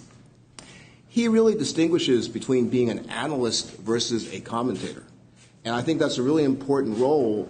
Journalists are doing journalism. They're not just saying opinions. Analysts are analyzing, not just giving commentary. And I think those are very important types of silos to keep ourselves in. It helps remind us to keep us on the right side of the line. Great, thank you for that. I'm being asked to ask Michael Zeldin to tweet and hashtag truth on trial on this one. So hopefully he's got someone to sign him up in the process. And Michael, I do appreciate that you took umbrage at my question. I take that as an awesome compliment, because that means I'm sort of serving in the proper role for this, to ask some tough questions and get interesting answers. And we'll get to what this means for communicators in a moment. I hinted at it a little earlier, and I wanted to bring back something, Peter, you and I were discussing. If we accept on face value the media hates Trump and the media loved Obama, then how come Obama was so ineffective communicating through the media while Trump is so unbelievably effective? You know, it's an excellent question, and there's really some ironies here that I'd like to point out, having covered the Obama White House, now covering the Trump White House. And you listen to the president, you would think that he despises the news media, and you listen to some press analysis, and you think that the feeling is mutual. The president tweeted this morning, this morning, that our country's biggest enemy is fake news. But one of the ironies here is that the Obama White House versus the Trump White House is that, as a working reporter, I actually find the Trump White House in some ways more accessible and easier to cover. It's more work. The president is tweeting and making news every day, and it's exhausting. But in terms of interviews, I mean, the president gives more one-on-one interviews. He makes himself available before he boards the helicopter, gives full-on press conferences. Obama was much more strategic and sparing in terms of his dealings with the news media. So you wouldn't think it. You would think that Obama was the draw in the press corps, and certainly got good press. But his White House could be very withholding in terms of these interviews, and could be stonewalling. And I just think we have to keep that in mind too. That in some ways Trump is thinking in real time is far more transparent than Obama's. So there's some complexities here that we should also consider. Actually, I wanted to talk about that because of all of these multi-platforms and the fact that Trump is available 9 to 5, or actually earlier than that. I write rip and reads early in the morning, so I start at 3:30 in the morning reading all of these various sundry, and President Trump comes through for me every day. The problem is there is no depth to most of these media. You can skim across them, and it's incumbent on the people who are looking at the media, who are consumers of the media, to go down deep. I don't think most people, I think somebody used the example of how long, you used the example of how long people are going to pay attention. Every morning I write these rip and reads. They are 3 paragraphs. And there is no B matter and no context. So I know that people who are listening to this aren't going to have a context for that unless they read newspapers. And a lot of people don't read newspapers anymore. All the sources that I usually look at, they'll say it was reported in the New York Times or the Washington Post or the Guardian. But there are thousands of these news media out there giving this stuff out. I think Trump is brilliant. I was on an advisory panel to discuss some of Obama's things that he did, and I remember he had gone to Ohio, and there were like 20 of us on the call, and everybody was saying, great speech, great speech, great speech. And finally the moderator said to me, well, Karen, he said, you're pretty quiet. And he said, what do you think? I said, there was no takeaway there. I said it was beautiful, it was eloquent, it was compound, complex sentences. I said, but I'm from Ohio, and I want to know, where's the chicken in the pot? I didn't get that from him. Every day, Donald Trump gives you something. Whether you like it or not, he's going to give you something. It's OPEC this morning. Your gas prices are up. It's OPEC. He said, we've told them this. Now, the head of the Saudi Arabian head of OPEC said, we haven't heard anything from the White House. We're perfectly willing to talk to them about it, but we have gotten no message. Now, do you think you're going to get that in 3 paragraphs? No. You're going to know this automatically? No. You're going to see that you're paying $4 for your gas. And your president just gave you the answer. OPEC, it's their fault. So there's a lot of this, and this, where Obama was lovely and articulate, but he did not respond to ordinary people. Yeah. Naka? So I totally agree with you. I would say what I saw, personally with the previous administration was a really strong leverage of new media to get into office. What I've seen with the current administration is strong leverage of current media, new media, to stay and engage while in office. I think the point about the current administration offering information in 150 characters or less resonates with the American public. We certainly see it, again, as a platform provider. A lot of users do not want to watch videos that are more than 2 minutes long. 2 minutes. That's what they want to watch. A lot of people binge watch shows. He provides binge information. So again, if you look at it from a consumption perspective, looking at our consumers and users, I think that the challenge we're facing today is, I think a number of us in this room have grown with traditional media, and we've grown with the concept of freedom of speech, but we're now dealing with multimedia, multiple platforms, and we're in an era where I call it the freedom to lie, right? So we've not really addressed that. I don't think our founding fathers actually thought about how do you correct for the freedom to lie. We know how to deal with it in other models. For example, 911. Guess what happens if you place a prank 911 call? In Virginia, it's considered a class 1 misdemeanor. Sure. But what happens if you post something online that is fake or false? We haven't been able to really address that yet. So I think that's what I'm seeing, certainly, at the problem. Right. Interesting. Michael? Interesting. First of all, I would say that I don't necessarily, I wouldn't agree at face value that the media loved Obama and hates Trump. I think it's a lot more complicated than that. It is true that most young people in college who decide to go into journalism are probably liberal-leaning because they want to fight the establishment, they want to take on the power, et cetera, to expose the powerful, et cetera, and that makes you kind of liberal in your inclinations, just as young people in college who want to go to business school and marketing school are probably conservative. But that does not mean that as reporting professionals, people carry that around and let it define them. And I know, now I'm a columnist, so I give opinions and I'm allowed to say whatever it is I think. And I do. But, I know plenty of straight news reporters at the White House and elsewhere, and I think they're all very scrupulous about, very scrupulous. Everybody I know, very scrupulous about trying not to let their personal biases show. And trying to be fair. And in some cases, I would say, people who overcompensate for what they know are their internal liberal tendencies by being nicer to Republicans than they might otherwise be. So I think it's a much more complicated dynamic in real life than just, the press loves Democrats and hates Republicans. Can anybody name me which conservative media outlet broke the Hillary Clinton State Department email story? I believe it was the New York Times. It was the New York Times, precisely. So, and the New York Times, ask the Clintons how they feel about the New York Times, trust me. So, it's more complicated than that. I guess I'll conclude by saying, Major Garrett in his little video said something that I most days like to think I agree with and hope I agree with, that as divided as we are and that as many multiple truths as there are, on big questions, there ultimately is one truth. Right. And I do think that it will probably prevail. on the strength of the facts as presented and public opinion, a majority of public opinion, which does still matter in this country, realizing, okay, that seems to be the truth. I do still believe that. I think it's interesting to talk about the point of view of consumption. I mean, there is vastly more for us to consume as readers, as consumers, and I think an important new developing role for communicators, for the media, is guiding the audience how to consume.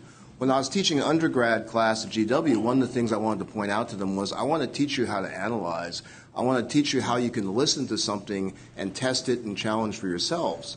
I think you see a lot of that going on places like CNN, even Fox, where you have examples of the commentators, the analysts, trying to hold up one opinion they've heard someplace against another opinion.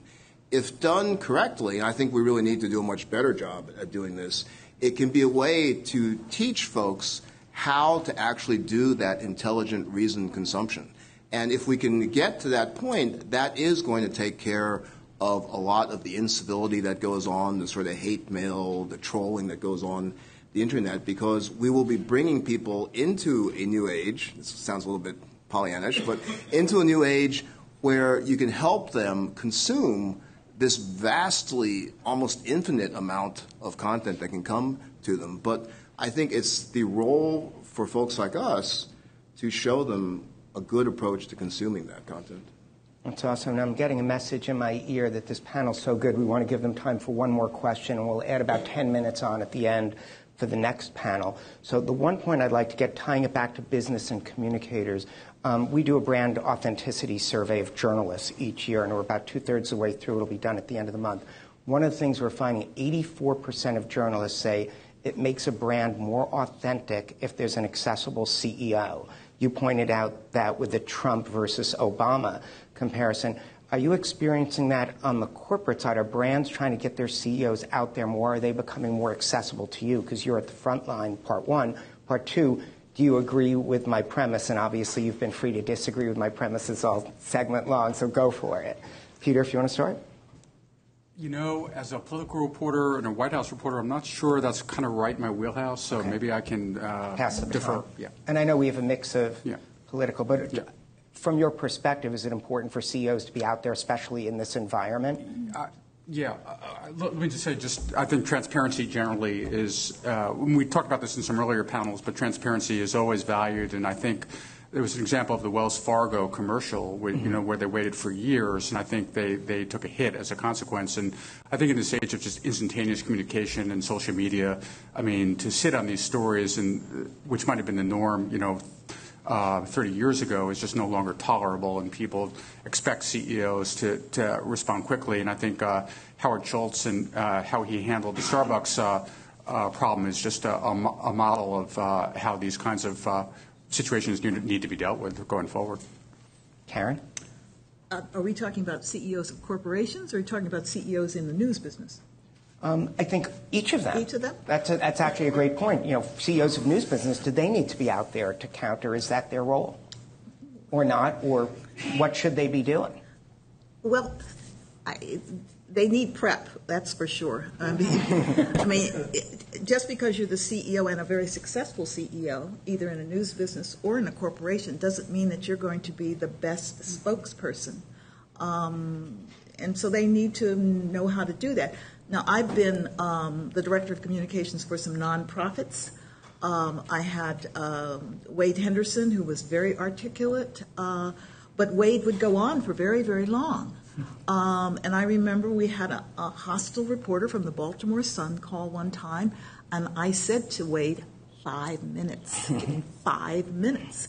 And I went to my office and I sat down and I was listening into this, and this reporter was very smart. He asked a historical question, and Wade is a lawyer, and you know how lawyers like to go into the historic response. And he talked to him for 40 minutes. And I thought, you know what that reporter's going to use?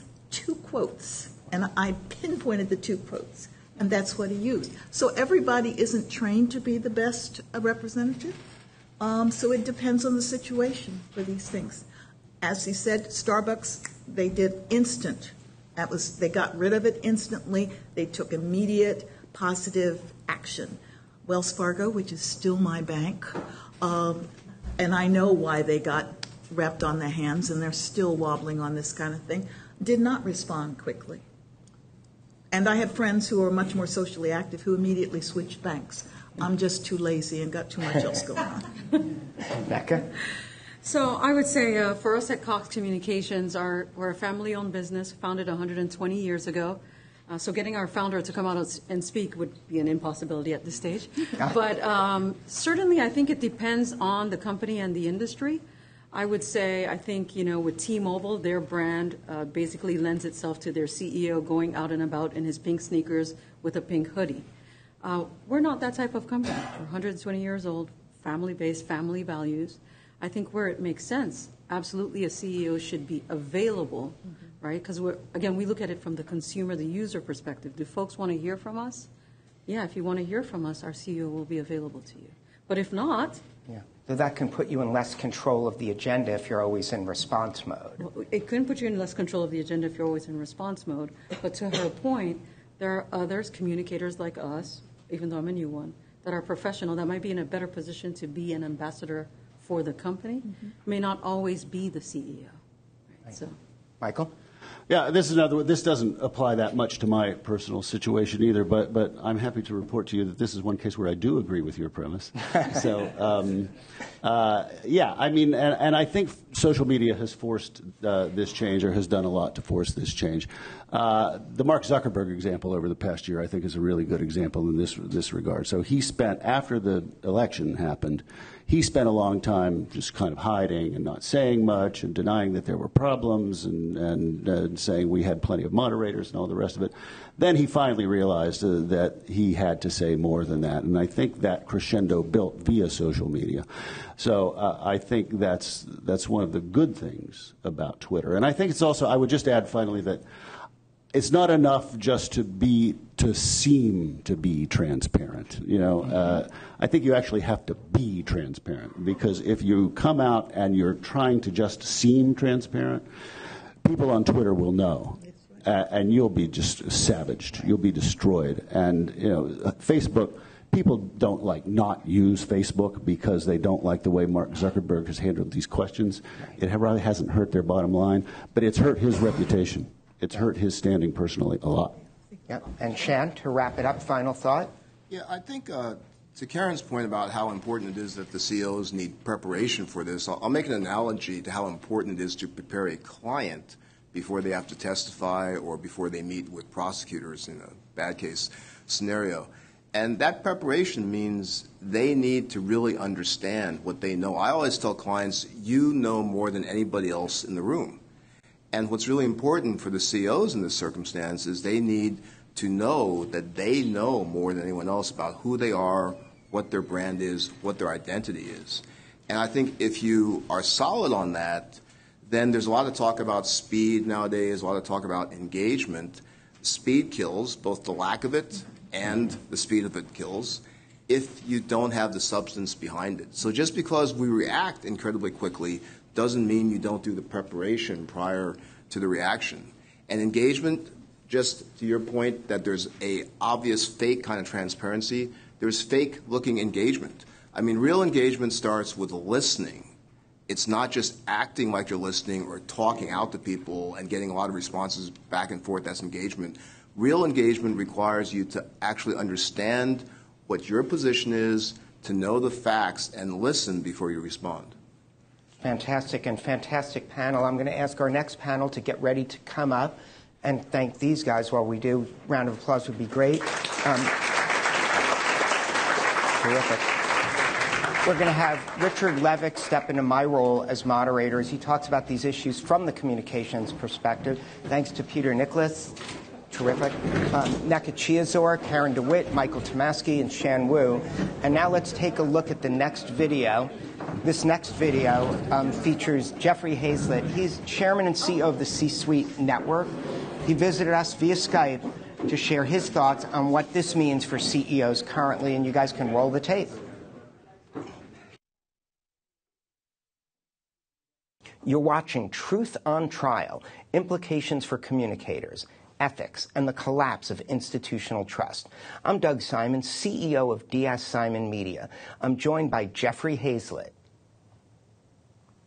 Thanks for having me. I appreciate it. Yeah, Jeffrey is chairman and CEO of the C-Suite Network. What do CEOs need to know to navigate this intense communications landscape? Well, I think the most important thing is who to trust. I mean, there's so much information coming from so many sources. Is it from Twitter? Is it from CBS? Is it from ABC? Is it from CNN? Or is it from some website we don't even know exists yet? It's real critical for us to be able to know what the landscape is and who do we trust in that environment, both from reliability and credibility.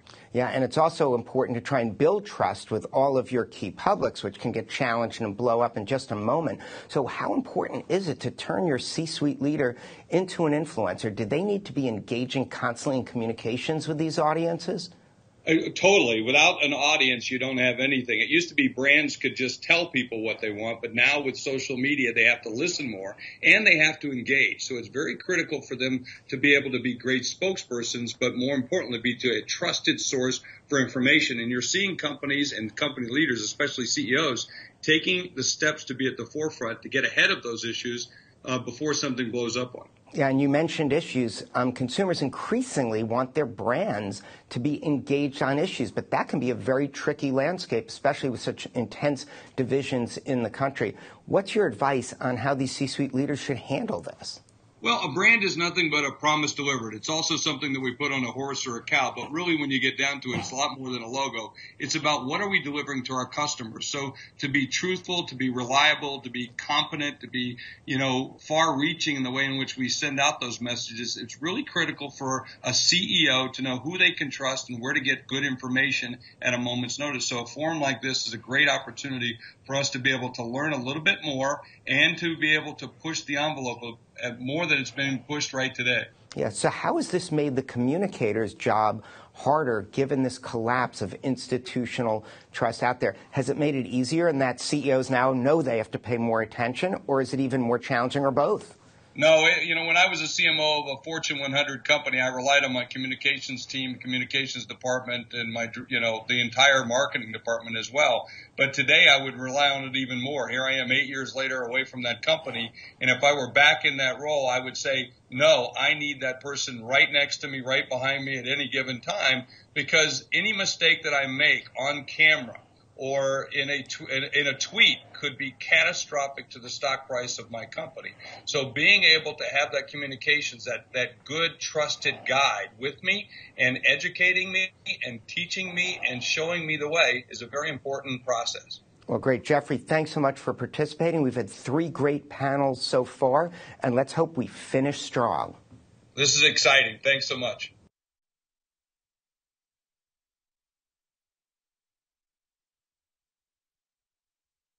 Terrific panels already, so that's nice to know. Notice, pre-recorded, he said nothing about the force. So, thank you so much, Doug. Let me quickly introduce the last panel, which I think is half of the Last Supper here. We crowded as many people in as we could. They saved the easiest question for last, which is, what are solutions to all of this? And they've given us 25 minutes and 6 people, so no problem whatsoever. Let me quickly introduce the panel. Neil Foote, who is president of the National Black Public Relations Society. Laura Kane, who's the Chief Communications Officer of the Public Relations Society of America, and she's looking at me to make sure I got it right. Thank you. Simon Newman, who is now the CEO and founder of CMG Innovation. Andy Farrow, the Vice President of Corporate Affairs at Mars, and also probably our favorite because he's responsible for bringing the great candy bars that are here over the corner. Notice how people are starting to get up and trying to make their way to the candy bars. So much for solutions. And then we have Kay Ann Schoeneman, and she is the Senior Vice President of Corporate Affairs at Ketchum, and of course, Doug Simon. So let me throw out the first question here, and although I've got individual questions for all of you, please feel free to jump in. Neil, tell us what it's like now as the president of the Black Public Relations Society. How is it different? How do you see issues today, and what are the greatest challenges? Challenges? Issues? Nah, nothing at all, right? We've talked about hyperdemocracy, we talked about hyperinformation and entertainment, and we're in this very hypersensitive world, right? Where image is so critical to what happens. How people perceive race, how people interact with others of different ethnicities, religions, are really becoming focal point, right? So whether it's taking a knee at a football game, whether it's happening to be living while black and feeling under siege, whether you're going to a Starbucks or a Target or simply walking down the street, part of this is kind of the narrative in which is a reality of the world we live in today. But I can tell you, as we've heard from some of our speakers today, that as an African American growing up in Brooklyn, New York, and living all around the country, that these are issues that have been part of our natural existence, from working in Miami and as a reporter at the Miami Herald and being pulled over after a late night party in Miami Shores just because I had 3 other black gentlemen in the car. These are realities of the existence in the world we have. So there's nothing surprising about that. So one of the big words of the day that I think is so important about the world in which we live is how do we provide the context to everything that's going on in this world today? How do we provide the platforms for conversation? And then certainly what we're trying to do at the Black Public Relations Society is to provide not only talent for agencies so that there's diversity in ethnicity, in race, and ideas around the table as we're shaping image and message, and that we're creating forums like this and many others around the world in our communities, at our church, at our synagogue, at our mosque, wherever that is, to engage people in conversations in a civil sort of way that keep this conversation constantly in front of us. It's constantly in front of me every day. That's no surprise. So getting understanding and bringing people around the table to have that understanding is what I think all of us kind of have to take that responsibility. Neil, unfair question, but is it harder or is it easier to talk about race one-on-one now and in public communications than it was just a few years ago? Oh, absolutely. I think there's, I think we've identified this point earlier today as well, is that people are immediately have an opinion based on something that has happened or an experience that happened in their lives that was either positive or negative. And that can instantly frame the conversation either one-on-one or within a group, positively or negatively. Laura, you're head of the Public Relations Society of America, so since you have no challenges now, we'll just pass over you to what are the great challenges that you're facing now, including everything from your name to your mission? Well, certainly there's the ability for false information to travel faster than it's ever traveled before. You have to manage so many more platforms than we've ever had before. And I think you don't get the benefit of the doubt of making an honest mistake anymore. Kind of when I started, you could make an honest mistake. There was time to correct it. You would say things like, everyone's doing it. Now people go, oh, really? Have you tested that? Have you surveyed people? How do you know everyone's doing it? And you go, oh, I'm sorry, that was hyperbole. I really just meant this is a trend. So you're hypersensitive to everything you say because somebody's going to question it. And that's a huge challenge, not to mention the actual challenge of fake and false news, because it's very hard once it's out there to correct it and bring it back. Simon, you have had a very interesting career, both in terms of what you're doing now, but also what you did recently. And I thought maybe you might give us some insight into what it's like to be a victim, what it's like to be gaslighted, maybe starting with what is gaslighting and what does it mean when it's not just ideas that are under attack, but individuals? Sure, thank you. Well, those of you who Googled me will know I was once the president of Mount St. Mary's, and I was targeted by, must have been multiple toxic narratives that accused me of all kinds of wrongdoing, such as kicking students out for struggling, trying to remove crucifixes from the campus, pushing pornography on students by offering HBO and other such nonsense. And this all went out into the public audience. So I probably had something like 300 to 400 newspaper articles written about me, all negative. Newspaper National Network News, and these were created by what I'd describe as a toxic narrative. The result of all that, by the way, if you want to know what it feels like, it's like having your character or soul or that part of you that you care about the most paraded around in front of people and covered in acid. But not quite that much fun. So what a toxic narrative is it's created by people who really don't want you to be there, and they have some reason to object to your presence. So they have a sprinkling of facts, which they then scandalize and create a scandalized narrative. They then add a statement of outrage, maybe something you said that they could twist, and then there's an accusation of intention. So in my particular case, by the time this went public, I was accused of kicking students out for struggling, which was completely false. But this followed a period of gaslighting internally where there was this constant effort to distort the truth, hide the ball, do all kinds of things to put you off your game. Did you get the memo kind of problems where people would say they did something and they didn't, and they'd be testing your memory. And this process is part of the destabilizing process that goes through, and it cascades from fear-mongering and then this gaslighting process, and then you get the first public strike, which I'd call a toxic narrative, followed by, you're such a horrible person then that you then get defamation and righteous condemnation. And I lived through the whole thing. So. Simon, we talk about a lot of these issues, but we don't look at the human toll. I think Michael got into that a little bit in terms of looking at the arc of history. From an emotional point of view, if you don't mind sharing, what is it like to, the only place where you feel safe is when you come home? Well, thank you. My wife, who's in the audience here, was a wonderful support. What's it like? Well, there's a reality distortion to this whole process. So while that was going on, I was just interested in keeping the train on the tracks. But I now know what it's like to be hated. At the peak of all the... I'd describe it, in my opinion, it was just brutal defamation. At the peak of it all, I was receiving 2,500 to 3,000 hate emails from people. I was already guilty of all these ridiculous claims, and it was just a question of how bad the punishment should be.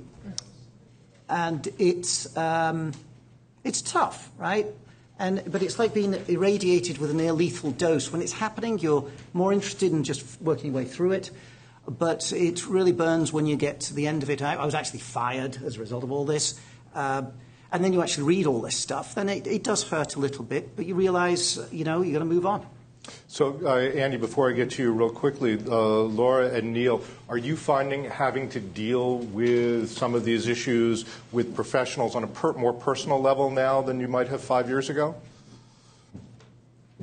So I would say, yeah. I mean, I think people feel very much under attack. You can say something, sort of back to that honest mistake that you really didn't mean and is taken completely out of context and suddenly appears in Twitter, and people think how horrible it is, but yet if you had the full story and the whole context, you would understand that it wasn't. Yeah, I see it at several different levels. One, as an educator with young people and trying to make sure that their digital footprint lives with them forever and that the things that they may seem like they say at the heat of the moment live with them now to a global audience, and to professionals overall, and making sure that as social media is a critical part of what we do as public relations professionals, we also have to draw that line between how we feel and how we represent a brand. We represent our individual brand, and we represent the brand for which we may, be a spokesperson for, or my organization, or the company you work for as a reporter or a public relations professional. So, Andy, you work at a company that for a long time has been known as the Quiet Company. Mars didn't even put its moniker on its headquarters. Still doesn't. And it still doesn't. But you've taken a much more proactive position in the last few years. Do you want to talk about that? Why and why now? Yeah, I mean, fundamentally, we came to a point of view that if we didn't tell our story, someone else would tell it for us, and we probably wouldn't like how they told it. The second thing that we saw very clearly was that consumers and certainly talent wanted to know more than just the brands. So people know our chocolate brands, they know our involvement in pet food, they know our involvement in pet care, but they actually want to know what's behind the company.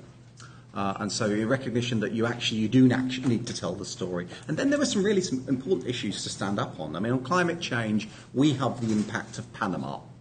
We have a climate change issue. Now, Panama's not a huge country, but, it's better if Panama's doing the right thing than the wrong thing. And we reckoned that there was a need to get involved, to drive a coalition of change, because lots of these issues are things we couldn't solve on our own. I think, finally, it's this recognition that I think business in many countries for many years has been operating in a relatively benign climate. That broadly politics is moving in a direction that is positive and helpful for business. And I think that is no longer can be assumed. If you see what's happening on trade that's lifted more people out of poverty than anything in history, those are under challenge. It's not just here. I mean, as you can probably tell, I don't sound very American. I am, in fact, American, but they allowed me to keep my accent when I got the citizenship. But if you look right around the world, all these trends are happening in many, many different countries. And so you're going to have to get involved if you want to change things. And business used to get involved and change things. Business didn't always assume that climates would be neutral. I think the other thing is just the channels that we operate in. Social media means that you have to have a point of view. So when Donald Trump's son tweeted about Skittles and refugees, we had to respond. Within 60 minutes, we were getting calls asking whether we'd authorised it. We either had to respond or become the story. When we found that Google was placing some of our advertising through programmatic buys next to totally inappropriate content, we had to take a decision on Thanksgiving Day in an hour to pull all advertising from Google globally. You really have to get involved in conversation. So I actually think there are some advantages. The advantage is that speed matters. If you can respond quickly, then you will be listened to. And in many ways, in the modern media, speed is more important than accuracy, which means that if you do get out there and try and tell your story, you've actually got a good chance of messages being delivered. But it's a real different cultural shift. Andy, I just want to underline something here. For Mars, this is a radical transformation. Yeah. And I think what you're saying, though, is that there are no sidelines anymore. You didn't have a choice. Yeah, and there's lots of issues that we prepare for. We don't go chasing issues. We're not after issues marketing. But on pretty much any big issue that breaks, we'll have a point of view. If people ask it, we'll give it. I mean, when you employ 110,000 people across 80 countries around the world, then you're going to have points of view on how things affect them, how you can treat them. We have some very clear principles in which we operate, and so that's how we got involved in the amicus brief against the Defence of Marriage Act, because we wanted to be able to treat all our associates, we call our employees associates, equally in marital relationships, regardless of sexuality. For all the corporate communicators watching, can you share a couple of these principles that were helpful, are helpful, and were helpful in the transformation? I mean, so the principles of the company, we have 5 principles. They've been codified, and they're around everything we do around equality, responsibility, efficiency, mutuality, and freedom. And mutuality is mutuality is about making sure you create a win-win for everyone. So those are core company values. I think just from a communications point of view, it was the idea that you've got to tell your story, you've got to go out and tell it, and you've got to be strong and confident. And I actually think you can win. Kay Ann, I'm going to ask you the most difficult question, because obviously you're going to have to answer everything with a British accent. So if you would, you're a senior vice president at a great agency. What are some of the challenges that you see now for agency professionals? I think listening to everyone speaking, it's a microcosm of what we're seeing with our clients and our experiencing internally. It's 2018. We've recently announced that we've changed and reorganized how we structure so that we're even more client-centric and putting the client at the middle of everything rather than being just geography-based and sector. Now we're sector-based so that we can bring that best talent forward. And the key to all of that is so that we can help clients that have challenges like what Andy is describing. How can you respond quickly at the speed of the news cycle, which is at a breakneck pace these days, and do it in a way that's authentic and reflects the mission and the values of your organization? And a lot of that is tied to preparedness. It's not that you're responding quickly because an inquiry comes in or you see something that's being driven by the news cycle. It's because you as an organization, and we serve as partners to our clients in doing this, have mapped out across the organization, what do we stand for? What are our principles, our missions, our values, and not just to push out externally, but as it relates to talent and recruiting and retaining the best talent. How can we make this a place where we feel proud to be? In addition to the bottom line, in addition to making sure we're serving our community. And that's a big ask. And in the past, it used to be more siloed. You would talk to, the public affairs team had a point of view. The brand team had a point of view. HR had a point of view. What we're doing now, and we're seeing our clients doing, and our agency has reflected that, is we have cross-function alignment so that everybody is talking to each other. They understand what's happening, and what's being pushed out proactively, internally and externally, truly reflects your organization. How do you encourage that in organizations? Because historically, we want to stay with our silos. There's Right. a real reluctance. How do you lead into that? How do you encourage so that people actually do it? Sometimes, and it varies by organization, sometimes you're starting with these individual conversations and workshops in different sectors or silos, if you will. Sometimes you're simply bringing the cross-function leaders together and you're starting that dialogue. When it happens most successfully is when you're working the equivalent of grassroots and grass tops. You're hearing from your employees, and you understand and you have your finger on the pulse of what really matters to them, and you as the leaders who can affect change are marrying their needs with your mission and values and bringing that all together. So we work and help to bridge that. I just wanted to respond to two key phrases you said there about authenticity and preparedness. Because if we think about incidents involving race, gender, harassment, right, these cannot be responses that are knee-jerk or just, what do we do now, right? Right. These involve, one, representation of the culture of the company, Right. that for Starbucks to respond as quickly as it did, there were several layers that started at the top, but also engaged a diverse board, that it has a diverse board of directors who I'm sure was quickly on the phone saying, here's our plan, guys. Remember we talked about this at the board meeting, A, B, and C, so that there is that sense of authenticity and that there's a prepared plan that says, here's how we're going to handle this and here's how we're going to move forward. I worked with a client where they were in a similar incident where one employee, they were in the food service business, one employee had a bad day with a customer, white employee, African-American customer, and it went viral instantly, right? And so that messaging to, as I advised the board of directors and the senior management was there, that message has to go not only from the top but all the way through. Absolutely. And if you're engaging PR firms or senior executives like those around the table here, you have to have that plan in place so that when it comes to communicating it's not just a surprise. So true. It has to be disseminated. You can't just think externally.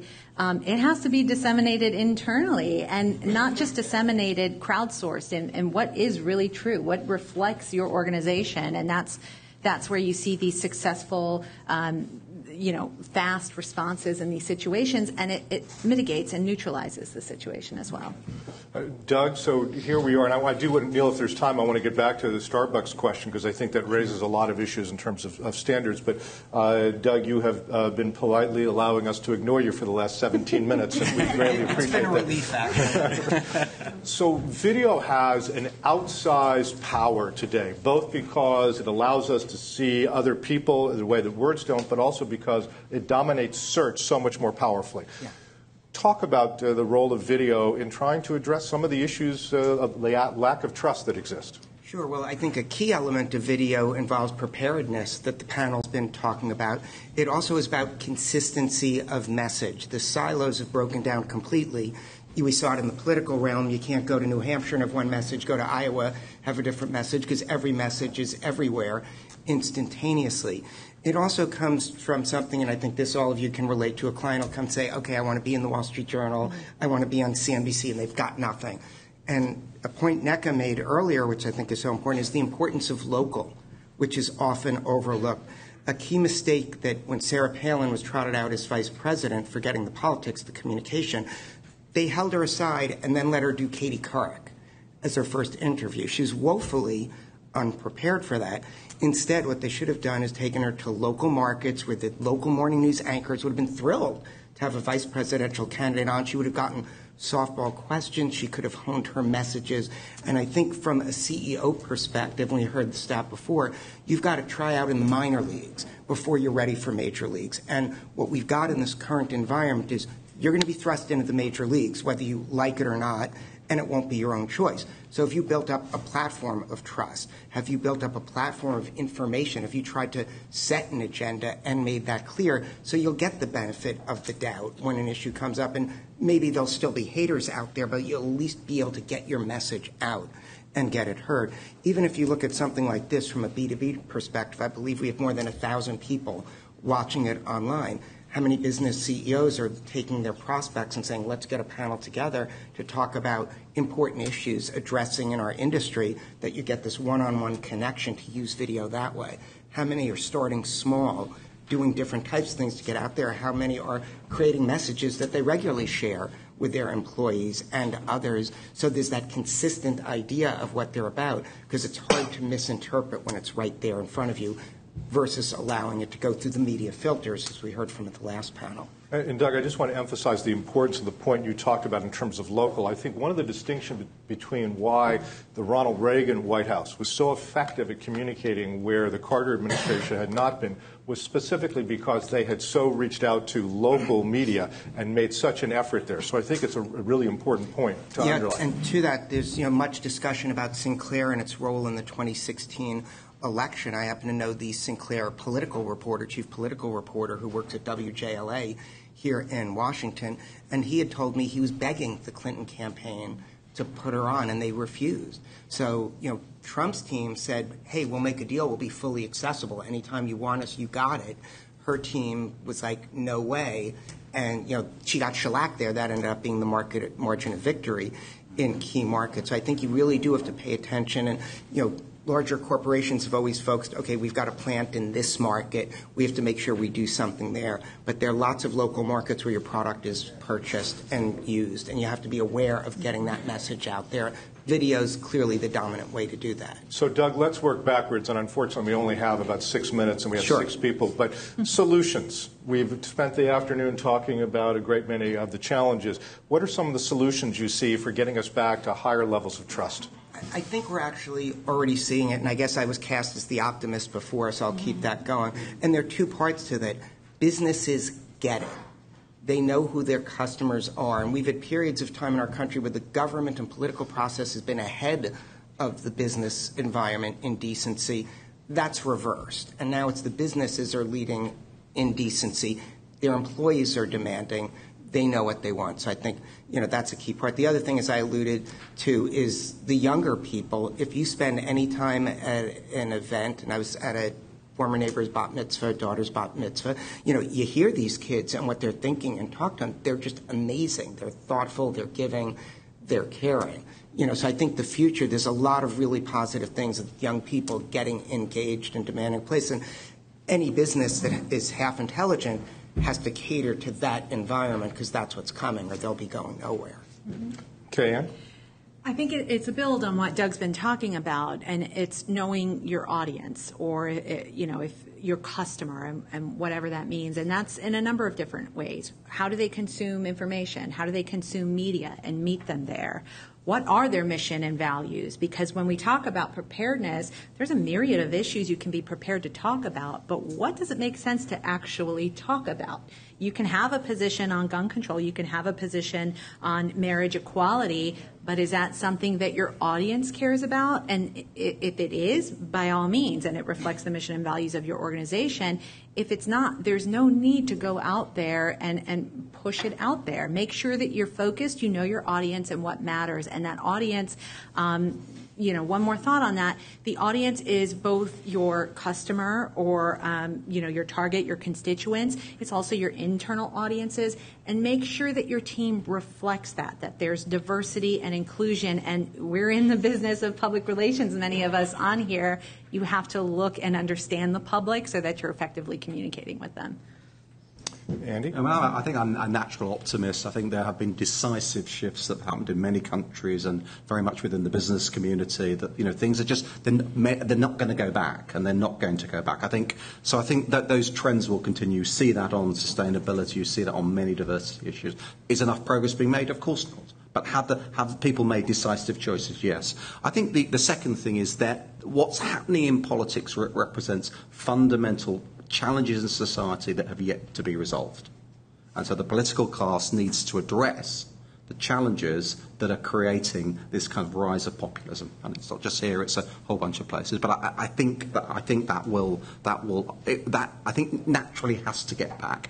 I think the final thing, for everyone, it's we have a choice. We can stand on the sidelines or we can engage in the conversation. I'm confident that more people engage in the conversation, and the more people that engage in the conversation will drive greater decency, will drive greater common sense. And I think things are going to be better in 20 years than they were 20 years ago. Simon, and we've just gotten the 2-minute signal for the last three, so I apologize. You're down to 50 seconds each. 50 seconds each. We need to understand people who are much different from ourselves. We need to get out of our tribal comfort zone, and we need to listen more. Calvin Coolidge said, no one listened themselves out of a job. We need to listen and understand first, and then make judgments after we've collected facts. We really need to take time to figure out what our corporate values are and what our mission is. I think there are a lot of companies that have existed on being the low-cost provider and other things that don't really deal with how they add value to the world. So we really need to spend time to focus on why do we really exist and what value do we add to the world stakeholders.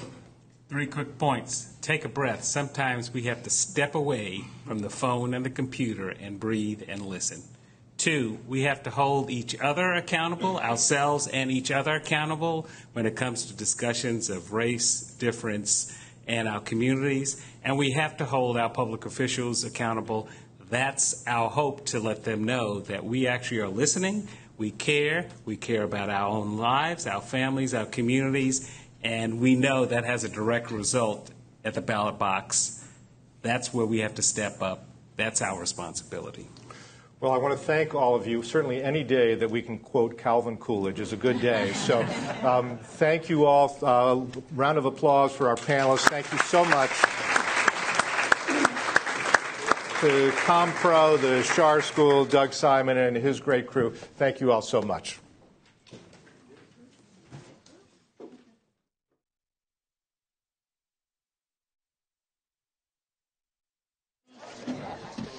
Okay, one of the last things we heard is know your audience. So I know my audience. I know you're tired. So I promise I'm less than 2 minutes in closing here. First off, I want to give you my very quick summary of just a few points of what we heard today. We live in a hyper-democracy that may also be hypersensitive. We need to love, trust, and learn more about people and about one another. That's number one. Number two, we may be optimistic, but we're still willing to think the worst of our fellow Americans. That probably needs to change. Reporters are emotional. Who knew? Truth and ethics may well eventually prevail. Transparency is the key. I'm not sure what I'm learning about transparency from boxes of Mars candy. We need to respond quickly and responsibly, tell your own story, and get involved. So there's my brief summary. So on behalf of the Schar School, I want to thank everyone for coming.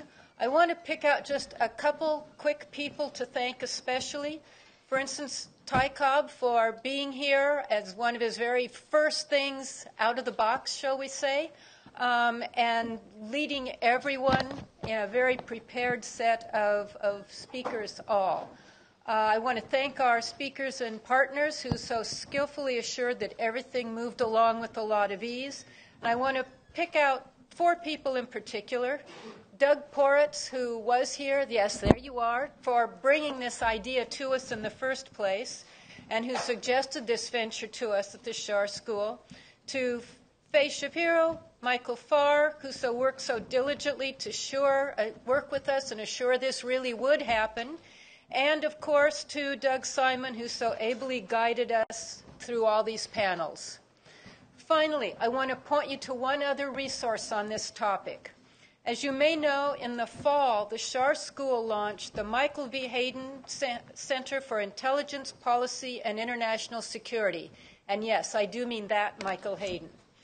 He's been on our faculty for 9 years now. He provided us this year with 3 major events, all focusing on the topic, Truth Tellers in the Bunker.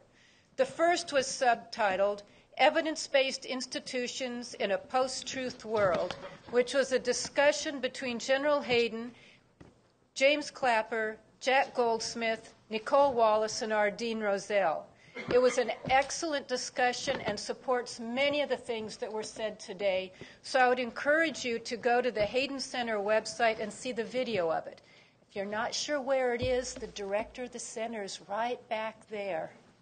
Okay, so finally, please join me in thanking everybody who is here, and thank you for being here as well.